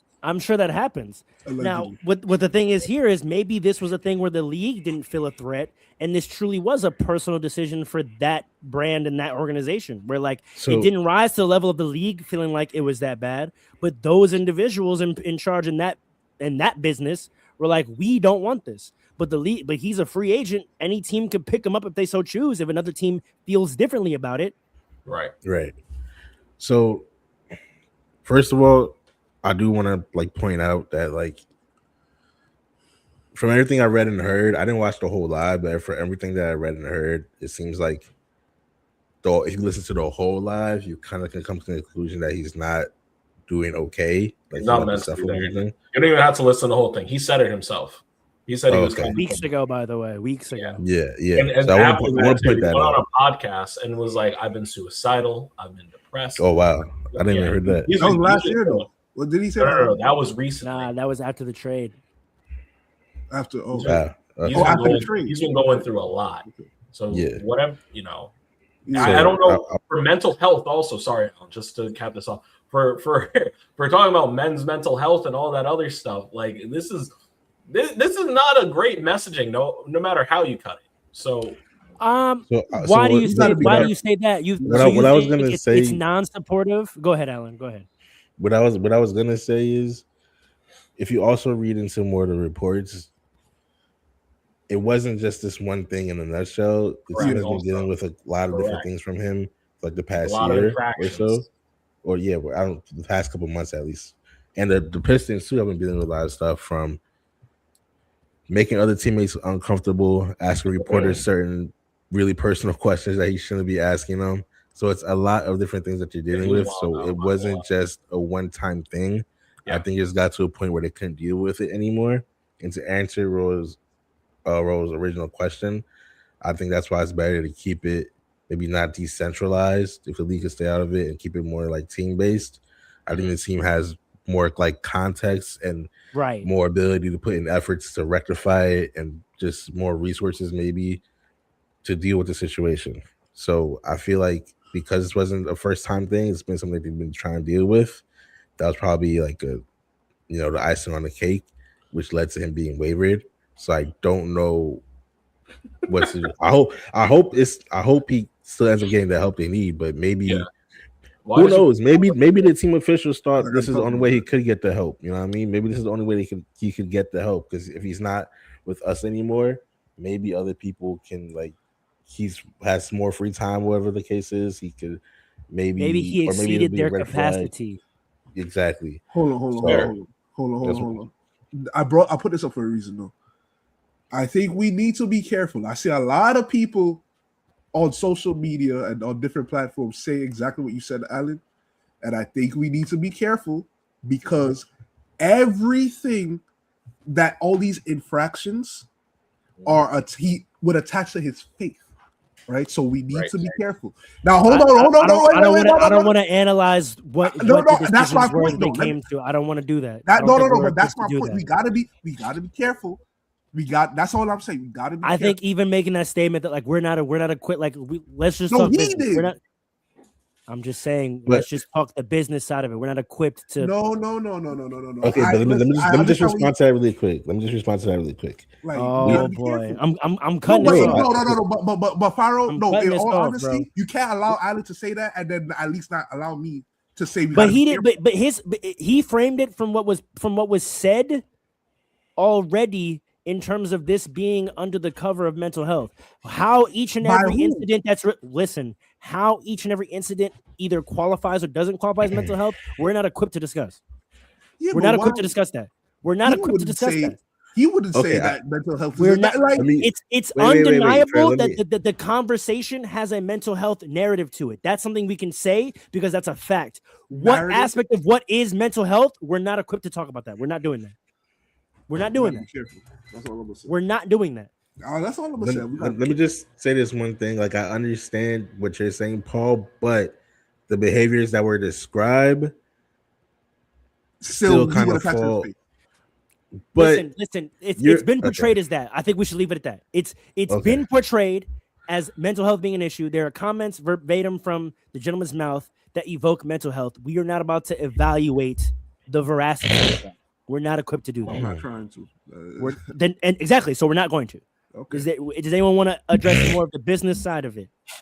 I mean, from a business side, and I don't want to keep going back to Paul's point, but there are demographics that the league seems to be willing to cross, and others that they're. Okay, here you say. I don't want to do that either. I don't want to do that. I don't like it.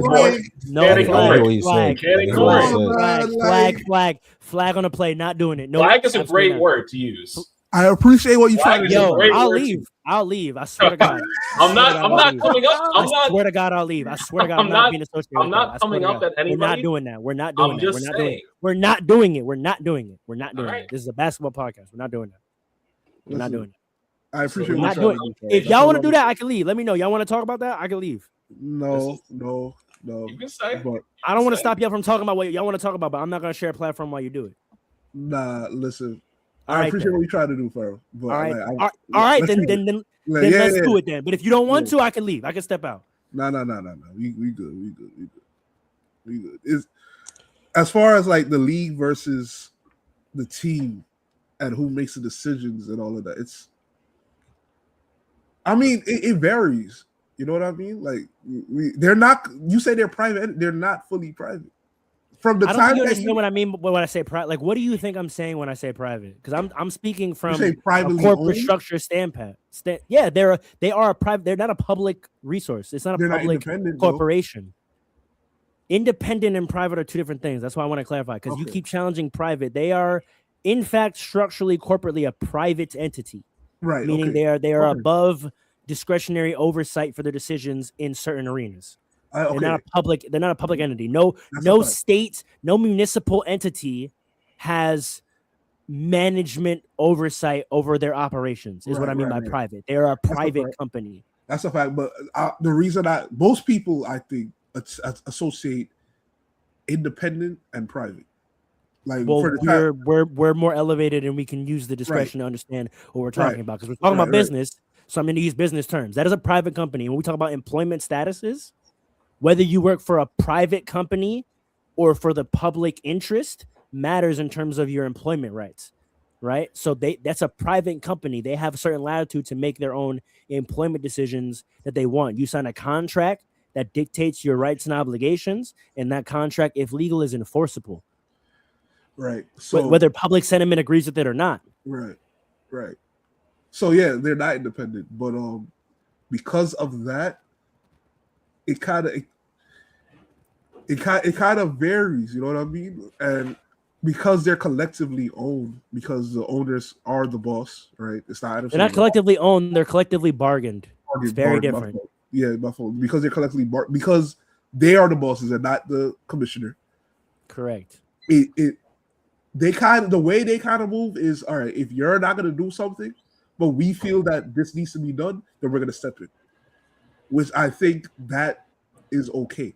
You know what I mean? Like structurally, Sure. that the way they do it right now, it's like we get here's bottom line. We can have a beef with how they make certain decisions with certain players and what they allow, what they don't allow, but at the end of the day, they still exist. And they're still doing financially well. So therefore, we can say what we want and have our opinions on different things, but it doesn't matter because ultimately the people who are the fans of this league and these teams who fund these teams and this league, we don't care that much. You know what I mean? Like we ultimately speaking, we don't. I understand what you're saying. Ultimately, it is what it is. Like it's a lot of wolfing. It's a lot of wolfing. You're saying, yeah, right? Yeah. That's really no what it one's comes really down ready to. to stand on it. Like the way certain people stood on Kaepernick. Like people not really standing on it like that. That's a fact. You know what I mean? Ain't no boycotts. Ain't no. I'm not watching this league because this player is still playing with these charges. You know what I mean? I would say that the WNBA. I would say probably their market stood pretty firm with the players in this recent CBA, and I think that's why they achieved absolutely historic things. Mhm. Back to the extreme circumstances argument. I don't know if you know, in the new WCBA, do you know there's a de facto no trade clause if you become pregnant? Really? Oh, wow. That is one of the most landmark, amazing, negotiated things I've ever heard of in my life. Wow. In my life. Not enough is being said about that. De facto no trade clause. If you get pregnant, I said men should have that too. I think if you have children of a certain age, you should get a de facto no trade clause. You shouldn't make me have to uproot my family with a young infant, or make me make the decision of me moving to the new city and me being away from my family all year. Boy, that would interfere. I don't want to touch that one. I'm not gonna lie. That one's tough to me. That's gonna get into gender. I stand on that, bro. I stand today. No, but exactly, and I don't like it. I don't like it. I stand on that. If he wants to make that exception as many times as he would qualify, that's on him, brother. Like, how many times is he gonna qualify? Listen, that's his discretion, his decision. You know, I know somebody who got pregnant. Relax. You know, I'm not even gonna relax. This is why I'm not. It happens. I have to be moderator. All I'm saying, it happens, Audrey. All I'm gonna say, can I just cap one thing off? Just part of me wants to call a slight BS on it because if there were all these infractions on the no trade clause. No, that part's awesome. I was just thinking about this before though.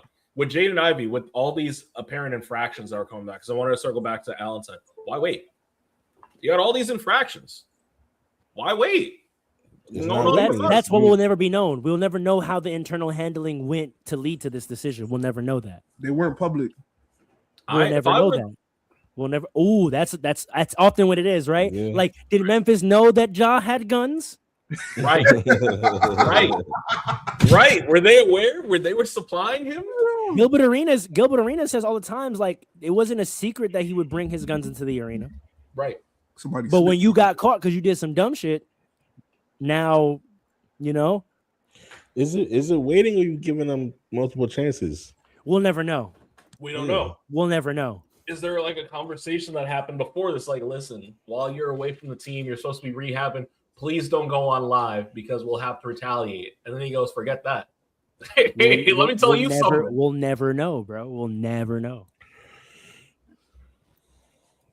Yeah, that whole situation is tough, but I hope the brother gets the help he needs. I mean, it's comparable to Kyrie Irving thing. Again, we're not gonna get into the nature of it, but that was an independent team decision. The league didn't step in on that, and Well, I'm trying to remember, like was it- the way that played out, the way they structured with the documentary that he posted to his Twitter Yeah, when he was on the Nets. I'm trying to remember. Was the Nets? No, the league wasn't involved. The Nets crafted a whole protocol for re-entry to the team. That wasn't a standardized thing that the league instituted. They, of their own volition, came up with a protocol that would make them feel okay with bringing him back to, like, that was completely crafted by them, and they did that publicly, right? So we don't know what the Bulls may have did in terms of setting parameters of, like, this is what we need to see from you before you rejoin the team. With Kyrie, it was public, and that's only because I think New York reporting, you can't hide shit. You know that, and also I think they wanted to put out for their brand, like, very transparent on how they were managing this and what they were standing on and what their values were. So they were transparent on here is the protocol we're requiring for our employee to demonstrate realignment with us for them to come back. The Bulls have not decided to do that as of yet. Right? They've just cut ties. They waived that's what private businesses get to do. They can manage the PR and the internal however they decide to. But if there is what do you call it? There is a way to, like, rectify this if there one needs to be rectified. That's why there's a CBA in place, and they have a union. You know what I mean? The NBPA is the whole union.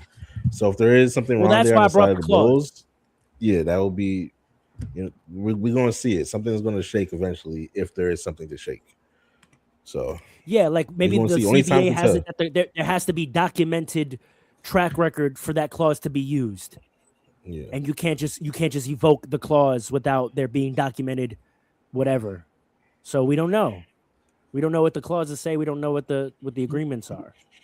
We just know that it exists because obviously we've seen it. It's very fact based, this whole situation. So that's why I like going back to Rose's original question again. That's why I think it's better to have a decentralized and with the teams, because all these situations are very fact based. With the league, they're going to try to, like, make it cookie cutter, but it's very, very fact based. We don't know the ins and out of everything that has went on. Yeah, because now you're talking about third party external investigators, and it gets muddy. It gets super muddy. True. All I'm gonna say is, from a player standpoint, you gotta understand, like, the environment that we live in, and the fact. Just understand you're a private employee. I think. I know the guidelines more than that. And know the guidelines of the company. Know your company. Yeah, know your company. Yeah. Know your KYP, basketball player, know your personnel. Now know who you work for. Now, if you like don't Anthony care, Edwards clearly knows Memphis don't care. Oh, not Memphis, Minnesota. Sorry, Minnesota. Yeah. They don't care what he's doing. So yeah, right. Like it's all sweet on his side. There's an argument that, you know, Jaden Ivey might feel like it's worth it, but who knows? That's his decision. That, you know what I mean? But now, to me, you just gotta respect that. If it is what it is, you just gotta take the consequences, because you know the guidelines and you decided this is worth it. I'm breaking these guidelines, and it is what it is. So, fact. Moving on. 2 quick which is why I disagree with some of the things that Nomad said in the comments, but I'm not gonna. Are we so focused on Nomad? He's not on the show. Yeah, I'm not engaging with none of that, bro. Damn. These are the 2 quick ones.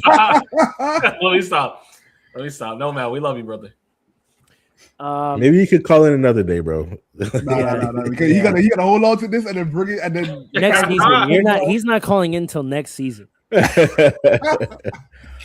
Last 2 topics, just want to really quick on. I heard on a podcast a really interesting point. I want to know if y'all are buying it or you think it's too wild.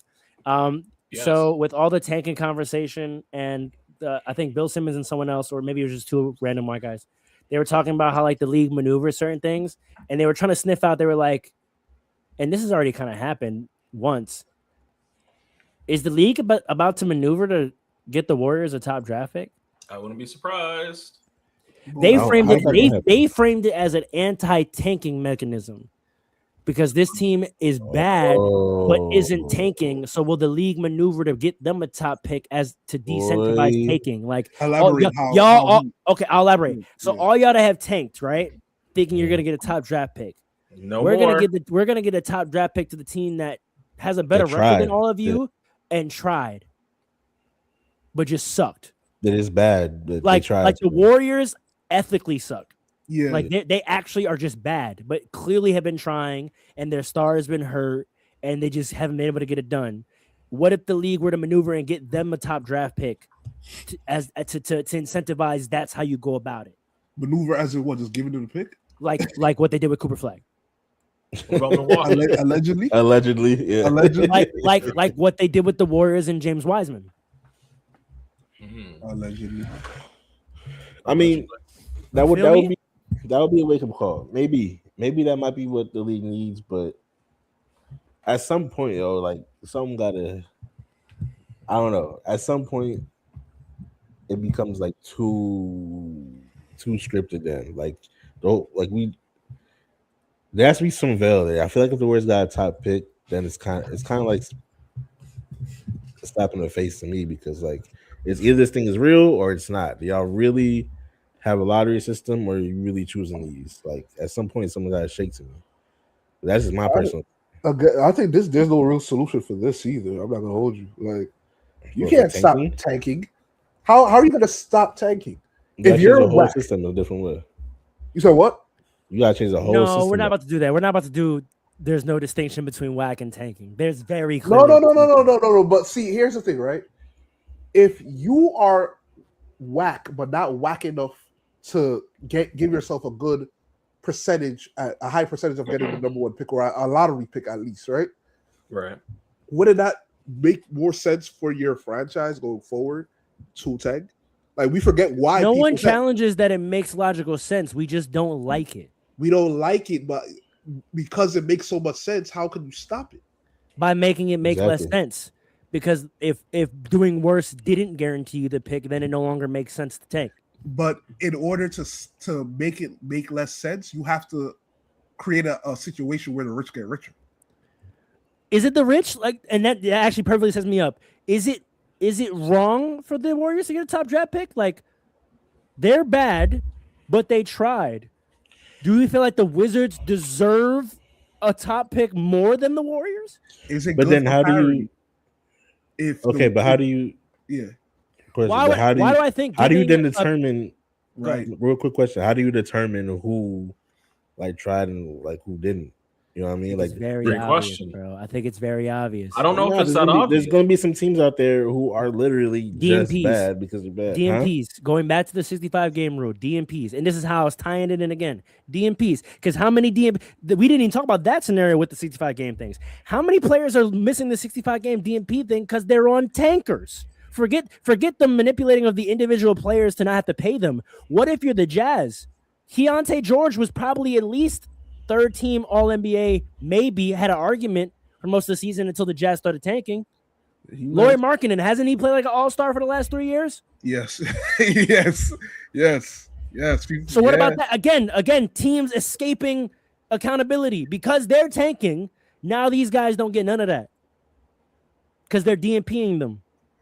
All right, With Okay, how health- about this? but what about a team that's just no DMP problems, nothing like that, but they're just bad because they're like We the don't know if Nets, they're tanking. bunch We of don't know- young we don't- players. I wouldn't yeah. say Right, the you Nets could tanking. tank. I in would the say name- the Nets suck. I think we objectively know the reason why it's become a conversation this year more than ever is because we can clearly objectively see what the Washington Wizards and Utah Jazz are doing.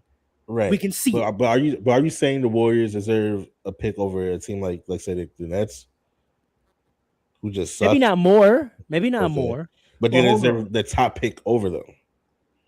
Well, I don't know because you're comparing two non-tanking teams to me. That's why my hypothetical was a tanker Okay. versus a non-tanker. but hold on. You could literally tank and cover it up as player development because there got to be players on the court. If you put out, different No, young you can't. No, you can't about because this the switch- reason why the Nets aren't like that is because you can look at the Nets roster and they don't have no talent that says they should be winning more games than they should. The The Utah Jazz have two quasi all-stars on their team. They just got a third. So you're saying that we should force these teams to play players that they have no incentive to play? Like, what if I'm challenging that last part. Again, if we change the incentive, then they do. If losing the most games is no longer how you get a top draft pick, then that's no longer the incentive. But hold on. I'm sure the Jazz's argument is that they want to develop the young players that they have. These young players are you're acting like their good players are vets. Keontae George is more veteran than the rookies. Keontae George is in his third year. Lauri Markkanen's in his fifth. Those are the young players you should be developing. We're not developing the 19-year-old from Wichita State, bro. Why not develop Keontae George? Okay, listen. That's an extreme case, all right? I agree with you. We're talking about the two extreme cases, the two tankers. No, but this has been this. You don't have a conversation about this unless this is something that's been bubbling up. It's kind of at a pinnacle with the Utah Jazz, right? And the Wizards, and the Wizards, right? This have two All-Stars on their roster. None of them playing. Tanking been a conversation for decades. They're injured. Hold on. Yeah, they're injured. Yeah, okay. They listen to their medical staff. Right. Right. Bro, you got it. Puerto Rico's under. No, AD probably actually. You got to keep going. AD is definitely listening to the medical staff. Like I said, I listen. Y'all framed me as disagreeing with you more than I did, but I you know me. I'm always on. We have to acknowledge the certain areas of the spectrum. We can't just be landing on this is how it is. This is how it always is. This is what it goes. It's like, nah, some of these times these teams is wilding, bro. Like, you know what I mean? Like 100%. But I think we need to acknowledge and really discuss how murky this really gets. Like, stay on the draft pick thing. Say that again. Stay on the draft pick thing. Say the draft pick thing. Yeah, that's where I was going. Like, player development, right? If you have Utah Jazz is dragging it, like we know that, right? But we've seen over the years where a veteran player, he might not be a star, right? He might not be like a good role player, but he's better than these young players that you got, right? He will make you a play, especially this era with the play-in. He will make you a 10th seed, right? But you have no interest in being a 10th seed. You want to develop the young players and give them real NBA opportunity, and then see how they develop over the year, over the course of the season. But that results in y'all being whack and only having signs and flashes of potential NBA players towards later in the year. Players, real quick. Teams do that, and if they're doing that, it could look like tanking. Can I propose an alternate reality? Because what you're saying makes complete sense, and I understand it, but it's in the reality of how things are right now. Can I challenge us to be more imaginative of what it could be? Go ahead. Right? What if we were fans of a league where you could only win things and you couldn't get rewarded for losing? So what if the play-in or the 2 seeds below play-in is you competed for that for the top draft pick? What if the team that got as close to in the play, like if you get in the playoffs, your reward is you're in the playoffs. What if the team that got as close to the playoffs as possible, the team that was the best of the ass, the reward for being the best of the ass was a draft pick? Let me build the full scenario of this. Not only does that now incentivize the bottom feeder teams to compete amongst each other, right? And you have, when you get to the end of the season, you have more teams competing in that last 2 weeks because everybody is concerned with getting a spot higher than they are. If you're a 10 through 12, you're trying to get through 8 to 10 to get in the play-in. If you're a 12 through 15, you're trying to get to 11 or 12. Build your empire. Listen. I'm really gonna build a whole world here. Yeah, go ahead. If you're 10 through 12, you're trying to fight to get in the 8 to 10 to be in the play-in. If you're 12 through 15, you're trying to fight to get to 11 to 12 to get the top draft picks, right? All the teams are competing all the way to the end of the season. And then on the other end, instead of using the draft as a savior mechanism, where a 19-year-old is drafted to the worst team in the league, with expectations of completely resurrecting them from the dead, these 19-year-old talented players get to go to teams that were competing and just didn't quite make it. And their development is amongst other players that are good and some veterans, and they are going to come in and have an acceleration, and their acceleration turns into them being, instead of an 11-12 seed, the next year they're in the play-in. Instead of being grinding and they have to turn into a top 5 player in the world for maybe 3 years later, they finally make the playoffs. See De'Aaron Fox. See, I can keep going. Guys that get stranded in these teams that aren't doing anything, and they have to become close to the best versions of themselves just to maybe make something. Anthony Davis, the Pelicans, just to maybe make something happen. And then once they do that, then they become too expensive for the team. They get traded anyway. Right? We have to think about the full trickle-down economy of how the system is certainly set up, right? It works out for some, but usually for the best organizations anyway. The best organizations that don't tank, but then they suck, the Lakers, the Celtics, et cetera, when they suck, they get a draft pick, and then they're good very soon after that. These terrible teams, when's the last time a truly terrible team got a top draft pick and fully turned it around and weren't bad and became like a really competing good team anymore? Name the last one. It was the Warriors when they drafted Steph Curry. Also, the Spurs. That was the last time we saw a truly awful franchise. And you can't even say they're awful because the Baron Davis, Matt Barnes, Steven Jackson version of the Warriors were competitive in the playoffs. So that's my point. We have to stop rewarding these terrible franchises. Not even rewarding. We have to stop damning these young, talented guys, thinking one of them is going to change one of these horribly run organizations, and then incentivizing them to remain horrible, to keep shuffling through every 4 years a new talented 19-year-old who they're going to put all the expectations on, and then when they eventually fail, get traded anyway, but they spent 7 years playing bad basketball. I love that you said that because that's what I was thinking. At a point, we just have to start recognizing teams like the Jazz suck, and they've sucked for a very long time. And they're not getting any better. I wouldn't put them. They're not historically bad, though. That's why I don't like that this is what they're doing. Last time historically bad for real, though. They are historically bad. No, they're not. They were a finals team in the 90s. And in the 2000s and 2010s, they were a perennial playoff team. What are you talking about? That was the last Kings time were good too. The last time they were actually a contender in the playoffs was what? 2014? Do we forget Donovan Mitchell? And the number 1 seeds they used to get? I did forget Donovan Mitchell, actually. You're right. They're not that bad. They've been I'm bad talking about the Kings, the Wizards, the Pelicans, and... The Pelicans, really? You sure the about Pelicans that? were in the playoffs too with Anthony Davis. The Pelicans were the Hornets. Same cycle. The Pelicans are the same cycle. The Pelicans were the Hornets, though. And the Hornets were good. Same thing. It's new management, though. I mean, yeah, but you talk about the franchise. You're not talking about. It's a new franchise. That's like giving the Thunder the credit of the Supersonics history. I'm not doing that. Some people do. That's stupid. I think you should. I mean, it's new ownership and new organization, and they literally moved to a new city. It's a different entity completely. Is it new ownership when they? How many? Yes. How many championships do Lakers have then? You mean that's a great question. You mean if I don't bring in the Minneapolis ones? Yeah. 16. I don't know. But I do. 16. True? Yes. We didn't win a bunch in Minneapolis. What do you like? Come on now. The Lakers dominance era started when Jerry Buss bought the team in 78 in LA. That's when the Laker thing happened. You can count all the chips from then. But you don't count that one then. Which one? The Minneapolis one? Yeah. If you don't want to count it, that's fine. My question is, do you count it?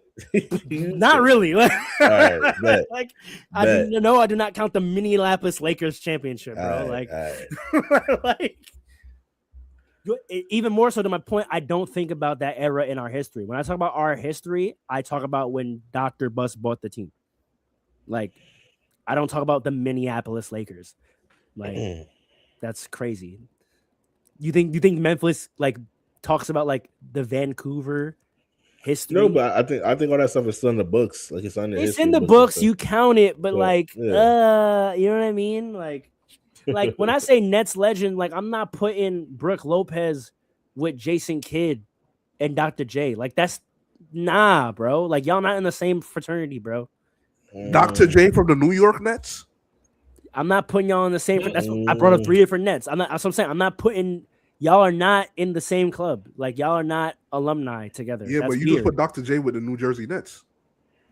I said Nets. I said when I talk about Nets legends, I'm not gonna put Brooke Lopez with Jason Kidd and Dr. J. Why not? Because that's not the same organization, I'm bro. trying That's to- not. Talking about, he That's played in not New a shared Jersey. history, bro. That's He not played a in New shared Jersey. I don't think Dr. J played in New Jersey. No, Brooke. Oh, he did. Oh, That's Brooke? my fault. Oh, My fault. oh yeah. Oh, I My didn't fault. understand what you were saying. Yeah. Then Brooke played in New Jersey. I don't even know. Wait, who no, it the was that Brooklyn last Nets and New Jersey Nets are the same franchise. I year. wouldn't classify that as like Minneapolis Lakers and or maybe I do. Why not though? But I'm saying I think the Minneapolis Lakers and the Lakers is all part of history. Yeah, Yeah, it's yeah. a I don't tangent. subscribe It's a to that. tangent. I don't- It's a I tangent. don't- It's a tangent. It is a tangent, but I don't subscribe to that. No, I'm I not disagree forgetting with the that. West Chamberlain, Elgin Baylor. I'm talking about myself. I obviously know the history going back then, but that still doesn't Yeah. get you to Minneapolis. Like all respect to Jerry West, Chamberlain, Elgin Baylor, but also they did a lot of losing. That's not here. That's neither here or there. It's neither here or there. Well, to your point though about this playing thing, and like, But wait, so do y'all get the picture that I'm painting where we just like yeah. Yeah, I get everything the is picture you're incentivized around you compete to get things. Well, hold on, Compete but to win a see, chip. You compete gotta to have- get in the play-in. You compete to get a draft pick, and then draft picks go to teams and cultures crafted around competing. I see You're two. gonna What do you- send what do a you- what do you 19-year-old do? into a franchise whose goal was to lose a year ago, and then expect them to develop well. I see But two here's big the problems. thing. though. Here's the thing. You can have, I don't know, like a 6 seed. They realize they're 6 seed and be like, I don't want to be here. and Exactly. to get to like And tank to the 8, 9 seed. 11. Yes. Yes, or not. It doesn't have to be We've 11, but never it could seen be like that. the I don't 10. see. Wait, we don't see It that could be the now. 8. Why you gotta We be don't- 11? It could be the 8. time out. There's Time no out. incentive now. Wait, time out. We don't see that, but the incentive to lose is present. So what? Not Like, to that extent. no, that doesn't make any sense. If you're the 8 in today's system, you have. If you feel like you're not going to get in the playoffs, you have the same incentive as the Wizards to tank. No, Why not? because to get to 8th, you have more hope of you're close. 8th seed is closer to being a number 1 seed than the 15th seed. So what changes about that in the system? I'm saying. If you are closer to getting a bad pick, number 1 pick than you are to winning a championship, you're going to go for that. Your idea will completely ruin the playing tournament. I understand what you're saying in theory. I think that doesn't actually play out when you actually think about it from the constructions of the team. So we go to the standings right now, right? Okay. Unless you're talking about the Warriors, I think the Warriors might be the example of that, which like it makes sense, but I don't think they're tank still. So look, the 8th seed right now. Look, watch this. The 8th seed right now. I'll use this actually perfect. I'll use the Hornets. The Hornets are the 8th seed right now. I don't think it would make sense in these last 2 weeks, if in my system, for the Hornets to switch and then try to tank to get a number 1 seed. I think I don't so. think that's not what that team needs. What you mean? That's not what they need. You have a young core. Nah, you some tripping. that If they hear me out. Hear me They're out. like a piece away. Hear me out. Yeah, but they're a vet piece. And this is the mentality I keep trying to say. We got to stop looking at the draft as a savior pool. They are a vet piece away, not a 19-year-old away. They have a 19. They have Concanupple. They have who's the big? They have the big. Deontay. Yeah, they have the big, and you have LaMelo Ball, who's Brandon already been Miller. there for 5 years developing. Why would you youngin the team again by adding a 19-year-old as developed when you're already in the playoffs? You need a vet. You don't need a 19-year-old. Hold on. If I'm the Hornets in your You situation, don't need AJ DeMonsa on the Hornets. Hold on. unless If I think he's a beast. Hold on. No. Watch this, Alan. No. If I'm the Hornets in our situation, I tank. I get AJ DeMonsa. I make him a 6th man, and I get a bunch of vets out of vet minimum to build out the bench. And You're forgetting how much number 1 overall picks make. You about to listen, because again, financial, you're about to max LaMelo out. You're gonna have to pay Con. You're gonna have the number 1 pick salary. What vets are you getting? And do vet mins make you better? When you could have not done that and signed a mid-level exception vet to be a starter? If you are borderline, listen, the Hornets aren't even a real 8 seed. I'm just saying, but think about what you're saying. You'd rather get the 19-year-old, pay him number 1 pick overall money, put him on your bench. Then you got to pay Melo, pay Khan, pay your big, and all you have left is you're going to get vet min guys instead of not doing that and having space to sign 2 mid-level vet guys and add them to what you already have. You think the former scenario is better? 2 mid-level vet. I don't Man, know if that makes you better than getting AJ Debonsa and some other veteran guys on the bench. And You're that's talking the about problem the with building the out their NBA, bro. bench. They're starting thinking these for this 19-year-olds are lineup going to is save you. set These for 19-years are years. not going Their to starting save lineup you, is set bro. for years. These Your starting 19-year-olds are lineup not is going to set for years. save You you, got to build bro. out the bench. Some veteran guys can help you on the bench. Especially when you got a number 1 pick like that. These 19-year-olds are not going to save you, bro. They don't need to save you. It's not saving. If we're good up to the 8 seed, it's not saving. But if I have a Go get chance to some get vets. But So if I have go a get chance to some get vets. a superstar, if I got a chance to get a potential superstar, Come who on, can develop potential, with my a potential. Now imagine, watch this. Now imagine you do that and it's a flop. Now how dumb do you look? Now how dumb did you lost your potential to be a bubbling team? If you had added a vet, We maybe got you that made next year. If he's a flop next year, we're still going. We have the same roster around him. We just go back to our AC. No, that makes no sense. That makes no sense. And then here's the thing too. That makes no sense. And here's the thing too. You understand that number 1 overall draft picks signed 4-year contracts? 4 years. Yes. You hamstring yourself to that player. If he's a flop, we didn't lose anything. But if he's you nice, did. You we lost gained. cap We gained a space. superstar. You lost cap space. You rookie lost that space contract? for 4 years, bro. You make trades, you get it back. So now you're in the trade market. Now you're like, that's such a convoluted path. Instead of when you're the 8th seed, going and signing 2 vets that make you a 4th or 5th seed. I don't like. Why wouldn't you do that? No. Why are we betting? There's so many teams that do that. You add into that to make you a 4th or 5th seed. That's different. Correct. It depends on Sacramento Kings just signed like 5 vets. They're like the second last team in the West. They signed terrible vets. Russell Westbrook is not a terrible vet. DeMar DeRozan is not a terrible vet. Zach LaVine's not a terrible vet. Brother. Don't make me say it. Don't make me say it. You're gonna say Zach LaVine's a terrible vet? When they put that roster together, did you think they were gonna be good? I didn't think they were gonna be this bad. Are you sure? I didn't think they were gonna be this bad. You're bugging. I didn't think they were gonna be. Time out. Wait. You guys are being dumb. We just watched the combo of Levine and DeRozan be a bottom feeder in the East. You thought they were gonna take that duo and be better in the West? I didn't say they were. Who's a good vet today? Who's a good vet today? Who's good vet on that team? Let's go to the Hornets that you Who's a talking good about. vet? Bruce Brown, Cam Johnson. I could just name all the vets on the top teams. You want me to just go through all of them? On the top 14? Someone that would go to the Hornets that you're talking about. What's the good vet that would go to the Hornets? Let's look at the free agent market. Remember, we did this before. And they cannot be vet minimum. I just want to name so I could. Guys, do you not forget we did this already in the previous episode? I pointed out all the vets that were available in this year's free agency. We did this already. We could do it again. Just give me two. Give me 2 or 3. But Alan, it can't be. It cannot just be a vet. I understand. I got you. We can do it again. Ready? Okay. Just give me 2 or 3 guys. That would be mid-level guys. Tobias Harris. Does that move the needle for Charlotte? I'm taking AJ Debonsa. Yeah, you're bugging. You're bugging.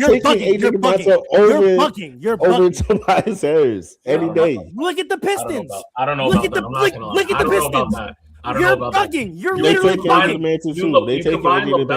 You combine LaMelo. This is what's wrong with NBA teams. This is exactly what's wrong with NBA teams. You'd rather this young guy instead of the vet who's doing his job for the number 1 seed in the conference. Hold on. You know where the problem is? I think you don't rate the Hornets like that. The Hornets are not a regular 8 seed. If it was a different, like a real 8 seed. Wait. I'm not rating the Hornets because I think all they need is a vet. You said you rate them. I'm saying all they need is a vet. You're the one trying to give them a potential upside of a star. I'm saying they don't need that. They don't need to take that risk. They are good enough. They are good enough. They are good, but the risk you're taking, what you have to invest.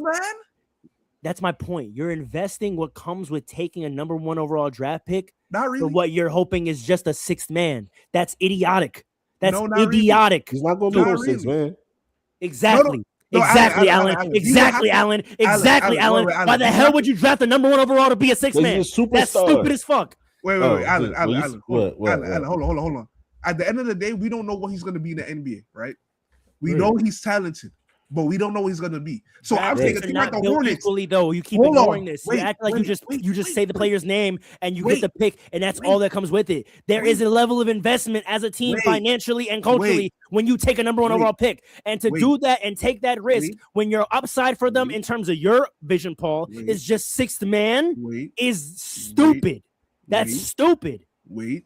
The Hornets do not need a savior. That's the That's whole my point. point.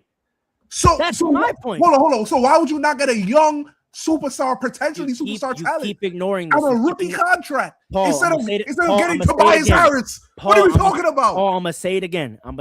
Because you keep missing this point. Okay. You are underestimating the level of investment that goes into taking a number 1 overall pick. No, I'm It is not. not just you go on the stage and say a name. They get the highest of the rookie salaries Okay, and so the longest years. Okay, and they have a young team.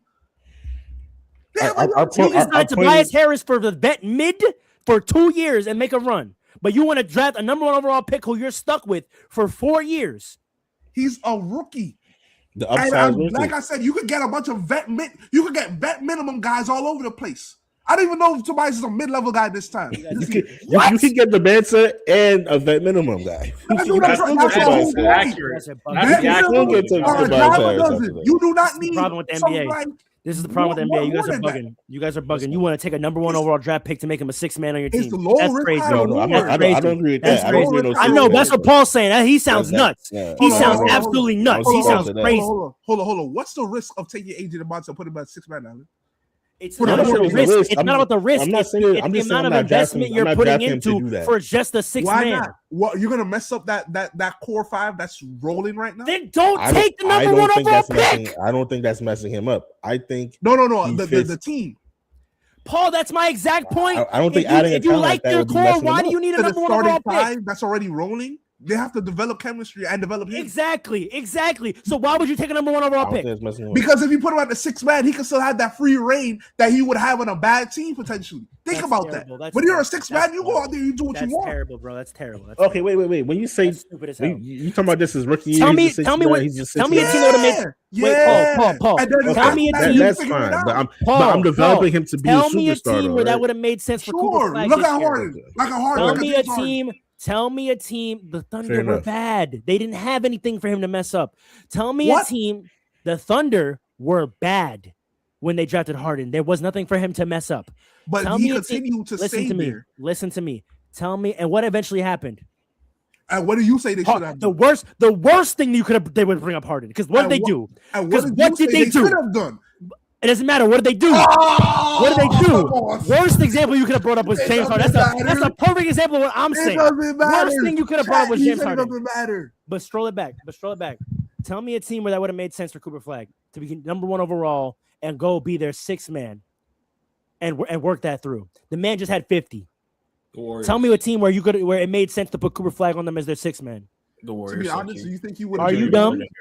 The Warriors are bad. They're going to get a top pick. So that's a terrible example. They're a team this year that's going to get a top pick. So that doesn't make any sense. Tell me a team that's like between 5 and 9 right now that you think should have tanked to get to 11 and they add a Cooper Flag and it works out for them long The term. Charlotte Tell me. Hornets are not that type. Tell of- me. They're not a real. You brought up the Hornets. I'm saying for the Hornets specifically. So you add You're Cooper Flag to this not team? that- You would put Cooper Flag to this team as a 6th man? Who on the Hornets? Yeah. For a fact. You've lost your Oh, mind. that's crazy. Why not? You lost No, your you're mind. bugging. You lost You're your bugging mind. now. You lost You your think? mind. You think? Wait, No, you're hold on. So you I wait. know we need do to you use real think that players because he Cooper was Flag saying is it better than conceptually, and I was like, when you Devonta? put the players Wait, do into you- it, I it think doesn't you make believe- sense. I think you believe that Cooper Flag is better than AJ DeMonta. That's what it really comes down to. The way you talking. Because when Cooper Wait, Flag what? just came to the league, he How was a does that rookie have to too. deal with what I just asked you? No, it does because I'm saying you said he just dropped 50, as if AJ DeMonta can drop 58, like That's not 5 why. months That's into not his why I career. was saying that. That's not why I was saying that. So why did you say he just dropped 50? What's the point in bringing that up? It's ridiculous to think you're gonna put a prospect like that as the sixth man on your team. Why not? That's stupid as fuck. It doesn't happen much, but I'm You're telling you, eventually your gonna have to scenario- pay him. You're gonna have to pay him. So what? How much money does the number one pick make? 30 mil? No. I'm talking about long term. You're not thinking about this long term, brother. Yes, I am. I'm saying the Hornets are a good team, and they are young. Brother, you're not Having thinking about another this. young player. You're not is better thinking than about having this. You're Tobias not thinking Harris. about this. You're not thinking about this. And this is why I just brought the Harden example. Yes, what the Thunder should have did is just made Harden a starter, right? But they didn't, and they weren't about to pay that money for their sixth man. It's deeper You than put that. listen to me. You put Cooper Flag as the sixth man on your bench. You don't even start him. In 3 to 4 years, he's gonna play his way to earning a max extension. You tell me financially how you afford that roster. In 3 to 4 years, you will see if he should be the starter or not. We're using Cooper Flag. Based on the way he performed this year, we can You see can't that's use that. You cannot do that. Now you're being tricky. Stop No, it. No, I'm stop not. it. Stop it. No, Stop I'm it. not. Stop You it. You're can't being use tricky that. now. You- You're being tricky now. You're being tricky now. No, I'm Look not. at his trajectory. We have a rookie season to look on. No. This is where me and you disagree when it comes to player development. The fact that he's on a bad team and was able to do whatever he wants is the reason why he dropped 50, in my opinion, so quickly. That's why he's he not a had top the free prospect reign. talent. So he's not a top prospect talent. Is You don't AJ think- Devonta not a top prospect in talent? We haven't seen him in the pro yet. I don't know what he is. Oh, that's I my don't know whole what he is. point. That's my whole point. But That's literally my bro, point. that's still. I don't know why you keep. I'm not comparing the two. I don't know why you keep bringing that You up. as if, kind of like, are inherently. no, I'm not, bro. I'm talking about the team. Cooper Flag, right? Forget any other example. I'm talking about whether it would make sense for Cooper Flag. For Cooper Flag, right? Maybe you don't have as much confidence in his projection as I do. I'm saying Okay. from what I've seen, he's projecting to be a pretty damn good player, right? Of course. I think problem. that he is clearly on the pathway. By the time in his third or maybe fourth year, he's going to play his way into demanding a max extension for on the rookie. 2020. A max extension rookie contract, right? You already have a LaMelo, Knuppel, and the big. And you add Cooper Flag to that, who then is also going to demand a max. How are you going to afford that team? You're going to pay your 6 men max? Hold on. Does that make sense to you? Hold on. Because you're framing the risk as only if they're being bad. I'm talking about you adding an asset that's going to be too good for you to afford in the role that you have them in. Hold Why on. would you add a top pick to be a 6 man when he might fuck around and become the best player in the world? That's Hold on. stupid as fuck. Hold on. First of all, Cooper Flag versus AJ DeMonta. Why do you keep bringing up AJ, bro? Because he- Stop bringing up AJ, bro. No, I'm not gonna stop bringing him up because he's literally. This is very relevant. Hold on. This is crazy. Hold on. What are Let you me talk. talking about? Let me talk. Answer my question, bro. Answer my question. Let bro. me talk because this is ridiculous at this point. Cooper Flag. Who's being before ridiculous? before he got to the NBA, Cooper Flag was literally in the same position that AJ DeMonta is right now. Am I right? No. Yeah. Exactly, because you don't rate No, he's AJ not. DeMonta. Let's get to it. Let's talk about. I don't want to get to that because that's not our conversation. So That's how not they our in the same conversation. position? I'm not Yeah, we're having dragging a it. Cooper We're Flag dragging it. AJ How are debate. they not in the same position? You two, please step in. He's trying to trap me in a Cooper AJ debate, and I don't want to have it. I don't. I have no Flag interest not in the in same having spot a as Cooper AJ AJ debate. DeMonta. Going Please, into the league. Please, I don't want to have He's this debate. projected to be a All right, hold on. I Hold don't on. want It's to the do it. same I'm thing. Hold not on, having the hold debate, on. bro. I'm What not Think are you having. about talking the about? audio You know experience. something? Time out. Think about the audio experience, y'all. Please stop All him. right. I don't want to do All this. right. What All are right. you talking about? At the end of the day, when going back to let's bring it back to Pharaoh's idea of this. My I've point been of there the that, whole time. I know, I feel Stop him, you. bro. But let me make my point. Let me make my point to Pharaoh. The reason, I guess, what I'm trying to say is, if I'm the Hornets, why or would I not like tank to get to the position to compete for the number 1 seed instead of competing for the playoffs? You gotta think about: do I think me getting that number 1 seed is beneficial to us? That number 1 pick is beneficial to us. Is the juice worth the squeeze? If I feel like if I could get that number 1 pick and he could potentially be a superstar on my team when I Sounds already like a have bad some good pick. players, I'm gonna do that. I think that's more worth it. If I'm a GM, that's more worth it to me than being like the 5th seed and maybe getting out the 2nd round. Tobias I'm gonna go get Harris. my superstar and I'm gonna be OKC, basically. Facts. You know what I mean? And then I figure it out later. Can I give you Like, another team? I understand. Thank you. Can I give you another understand. team? Wait 1 second, because I understand. Let me make this last point because I understand your point about you going to have to play all that. If I'm a GM or I'm a team, I'm gonna worry about that when the time comes. Yo, I'm gonna I'm do choosing this up. and I'm gonna worry about it later. No, I'm choosing up. You know what I'm doing, Are Alan? you into the team? No, you're done, Paul. You did. No, because you chatted. You were wild. You were wild. Alan Dre. Alan agrees with me. Dre. No, because Alan agrees with me. I'm gonna give you another team. You're wild. Dre, Raptors. In the roster they have. That's a different team. I just said I'm gonna bring a different team. What's wrong with you, bro? What is wrong with you, bro? What is wrong with you, bro? I literally said I'm gonna give you a different team. No. Stop. Let's wrap this up. Dre, the Raptors. The way they are constructed, they're 7th in the East right now. Would it be more beneficial for them to figure out the vet pieces to get better, or should the Raptors tank to get the number 1 pick? In my reality, depends on the pieces, honestly. Like, of course it does, but what on average would be better scenario? Should they try to get a? This is what I'm trying to say. You tried so hard, but you bringing up 2 complete different cases. But here's another thing. That's my point. Though. I'm talking about the teams that are in those positions. Here's another thing you gotta think about too, because they're also one the spot Raptors ahead. or Charlotte. Raptors Charlotte. I could tank, get the number 1 pick, and that's a valuable trade piece to get the pieces I need. I could get 2, 3. That's the best argument that's been made today. So that's the best argument that's been made today. I like that argument. That's the Hornets for real at number 18, Pharaoh. We're talking about the Raptors, bro. He just brought up the Hornets again. Allen did. No, he brought up both of them. He said the thing about the Raptors. He brought a new argument for why tanking might make sense in that scenario because the number 1 pick is a trade piece. Allen, that's fair. To that, I would say I still think that's fair. That's fair. Here's the thing. I would rather the tanking happen super late when you've already decided you're not getting higher than 7 to drop to 11 than all year to be 15. That's fair. Yeah, so that's one way to mitigate it. That's like I think that's more acceptable. You tried all year, and the highest you can get is 7. So the last 3 weeks you shut all your players down to fall to 11. Okay, I'm cool with that. I'd rather that than the Wizards quitting in January. To try to get to 15th. That's a good point. Is done though. Not necessarily.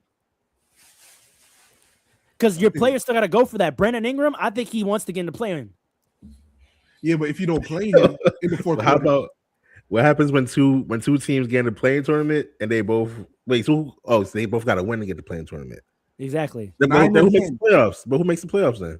What do you mean? The winners of the playing tournament. In your scenario, Pharaoh, isn't it the person who gets out of the playing tournament that goes to the playoffs? Who misses it?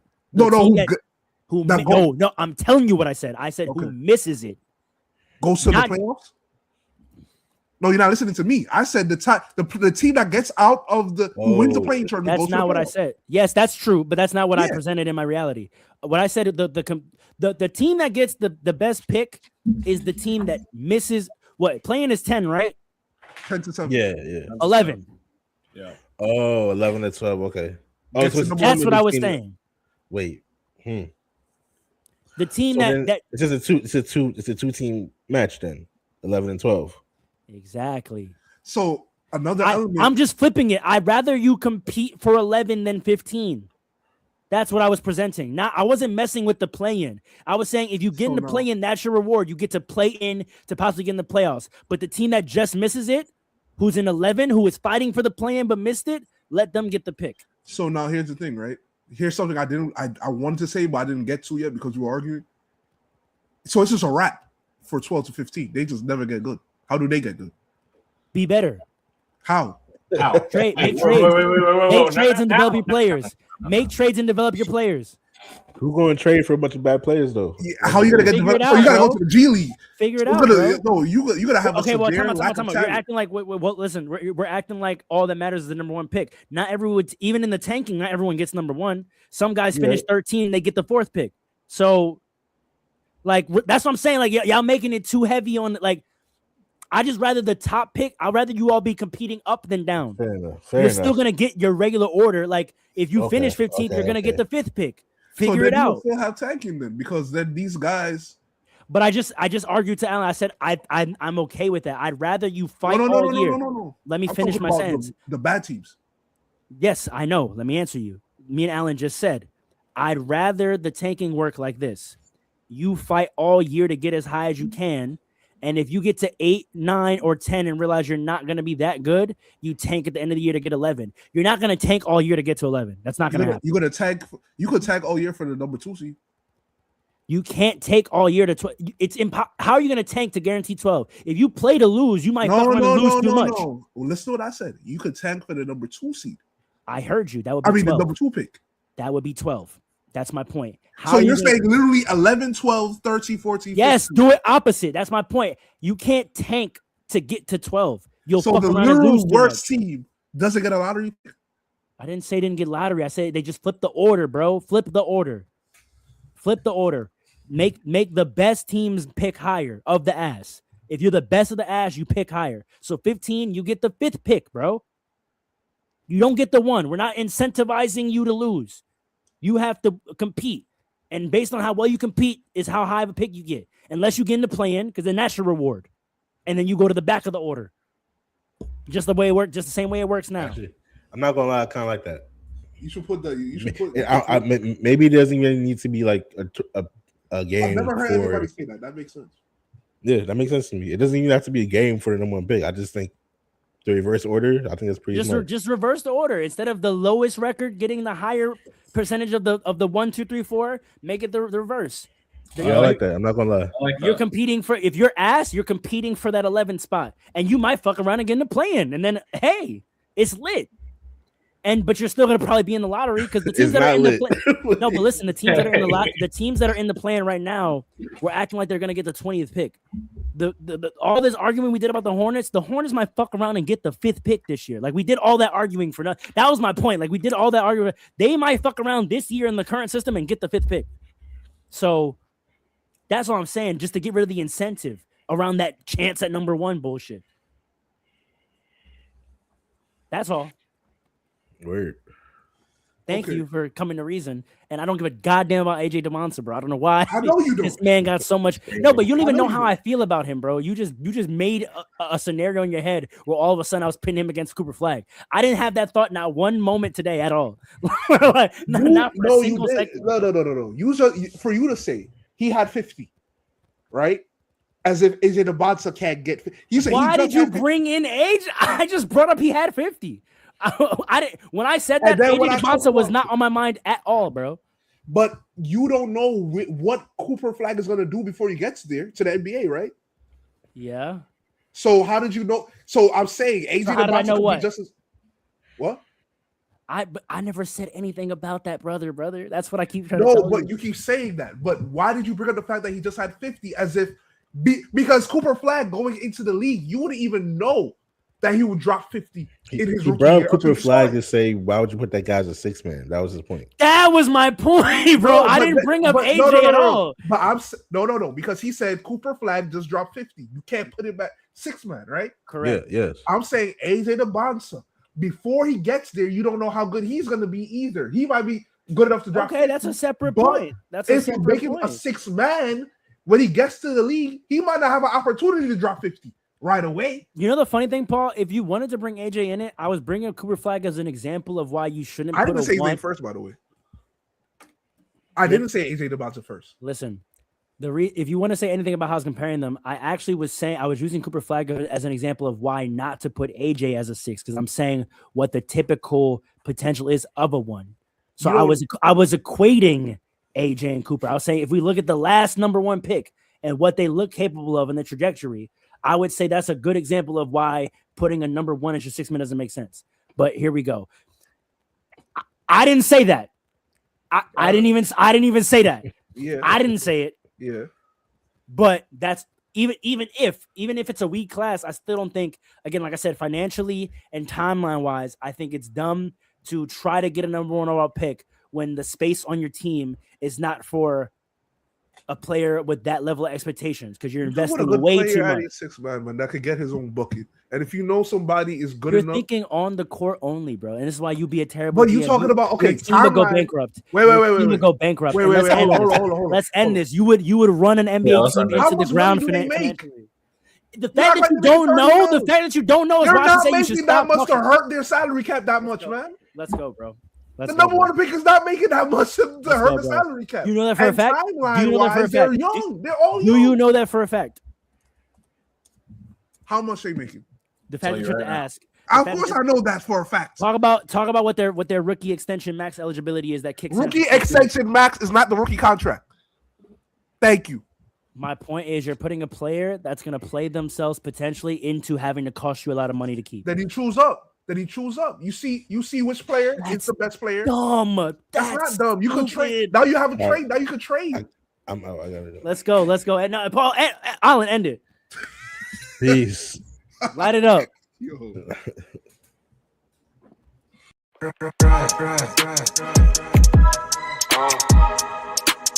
Come on.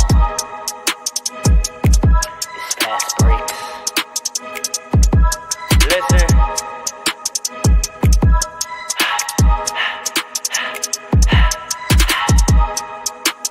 We back with another one. Fast breaks, yeah, we coming with the takes. Never early, never late, but we always push the pace, yeah. And we really study tape, y'all just view the highlights, man, we really watching games, yeah. You just watch from the stands, we run 3-man weeks, Paul, Dre, and Alan, yeah. Way more than a fan, we got love for the game, we don't have to pretend. Got it out the mud like you get it off the glass. I'm the run the fast break, throw me the outlet. Yeah, we got it out the mud like you get it off the glass. Time to run